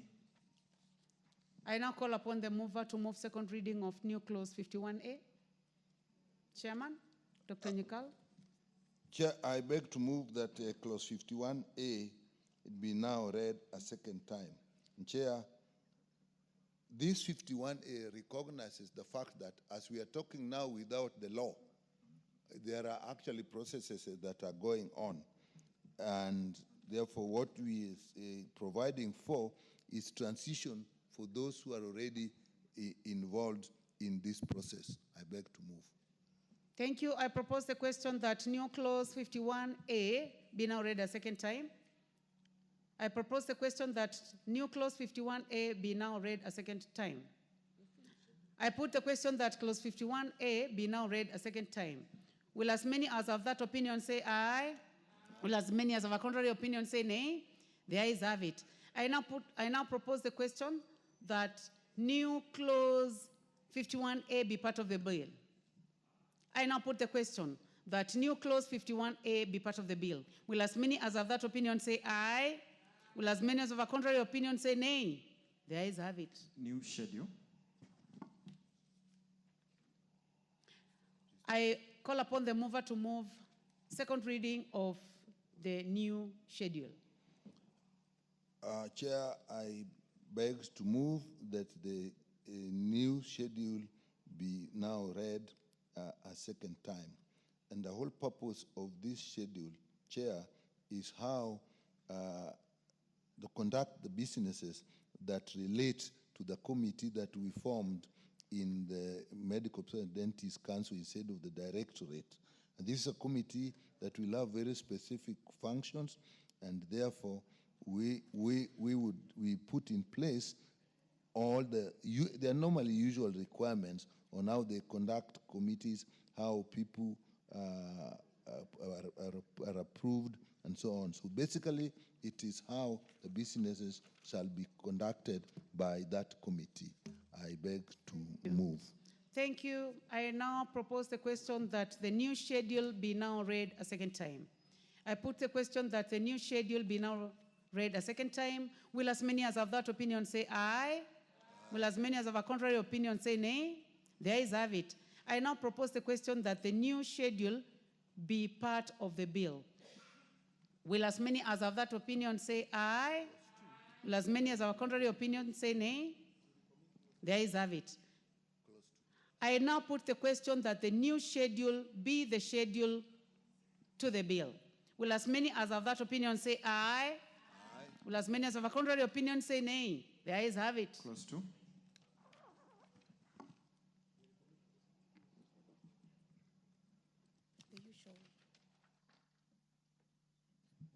I propose the question that clause 2 be part of the bill, Chairman. Chair, it has been brought to my attention that when we provided the list of clauses where Honorable Kaluma had made amendments and was interested, we excluded clause 2. So I would plead that, with my plea, that clause 2 be treated in the same way as we treated the other clauses that Honorable Kaluma had amendments on. Would you like to include it? Yes, It was initially not there. I would like to include it in the list that I provided to you. Thank you. So, honorable members, based on Standing Order 13310, we now include clause 2 in the clauses that will be discussed at a later date. Thank you. Long title. I propose the question that the long title be the title of the bill. Chairman?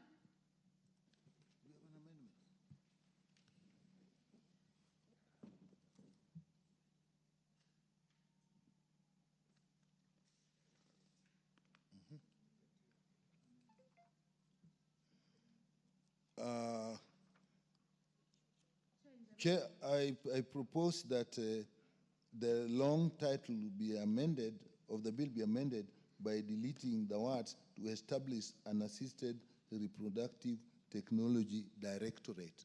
As indicated earlier, Chair, we had decided that we do not need the directorate, and this will be a committee under the Medical Practitioners and Dentists Council. Thank you. I propose the question that the long title be amended as proposed by the chairman. I now put the question that the long title be amended as proposed by the chair. Will as many as have that opinion say aye? Will as many as have a contrary opinion say nay? The ayes have it. I now put the question that the long title as amended be part of the bill. Will as many as have that opinion say aye? Will as many as have a contrary opinion say nay? The ayes have it. Clause 1. I propose the question that clause 1 be part of the bill. I now put the question that clause 1 be part of the bill. Will as many as of that opinion say aye? Will as many as of a contrary opinion say nay? The ayes have it.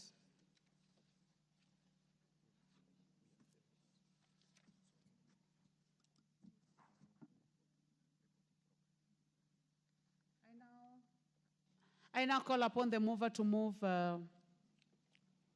progress. Thank you, Chairperson. I beg to move that the committee do report to the House its consideration of the Assisted Reproductive Technology Bill, National Assembly Bill number 61 of 2022, except for clause 3, 8, 14, 27, 30, and 52, and its approval thereof with amendments, and seek leave to sit again. The first one is clause 2, not 3. Sorry. Clause 2.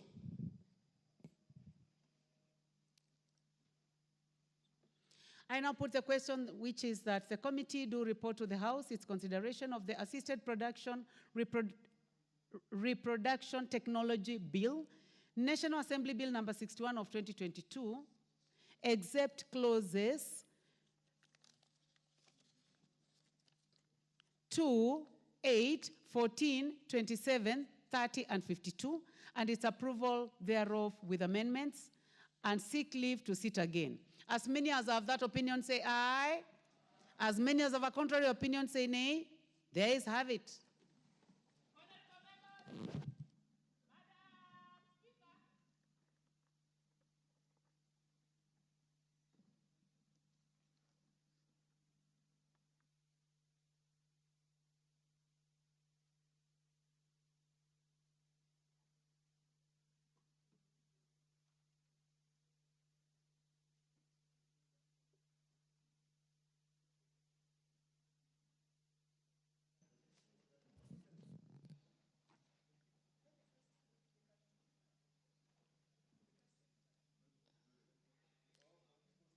Honorable members, can the chairperson report to the House? Thank you, Honorable Speaker. Honorable Speaker, I beg to report that the Committee of the Whole House has considered the Assisted Reproductive Technology Bill, National Assembly Bill number 61 of 2022, except clauses 2, 8, 14, 27, 30, and 52. Approved the same with amendments, and seek leave to sit again. Thank you, Honorable Speaker. Mover of the bill, Honorable Millie Odhiambo. Honorable Speaker, I beg to move that the House do agree with the committee in the said report, I also request Honorable Sunkuli to second the motion for agreement with the report of the Committee of the Whole House. Madam Speaker, I do second. Thank you.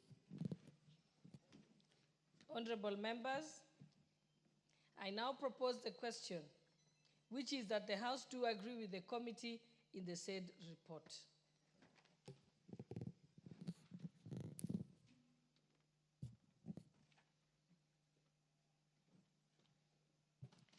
Honorable members, and the time being 1:05 p.m., this House stands adjourned until today, Wednesday, 8th October 2025 at 2:30 p.m.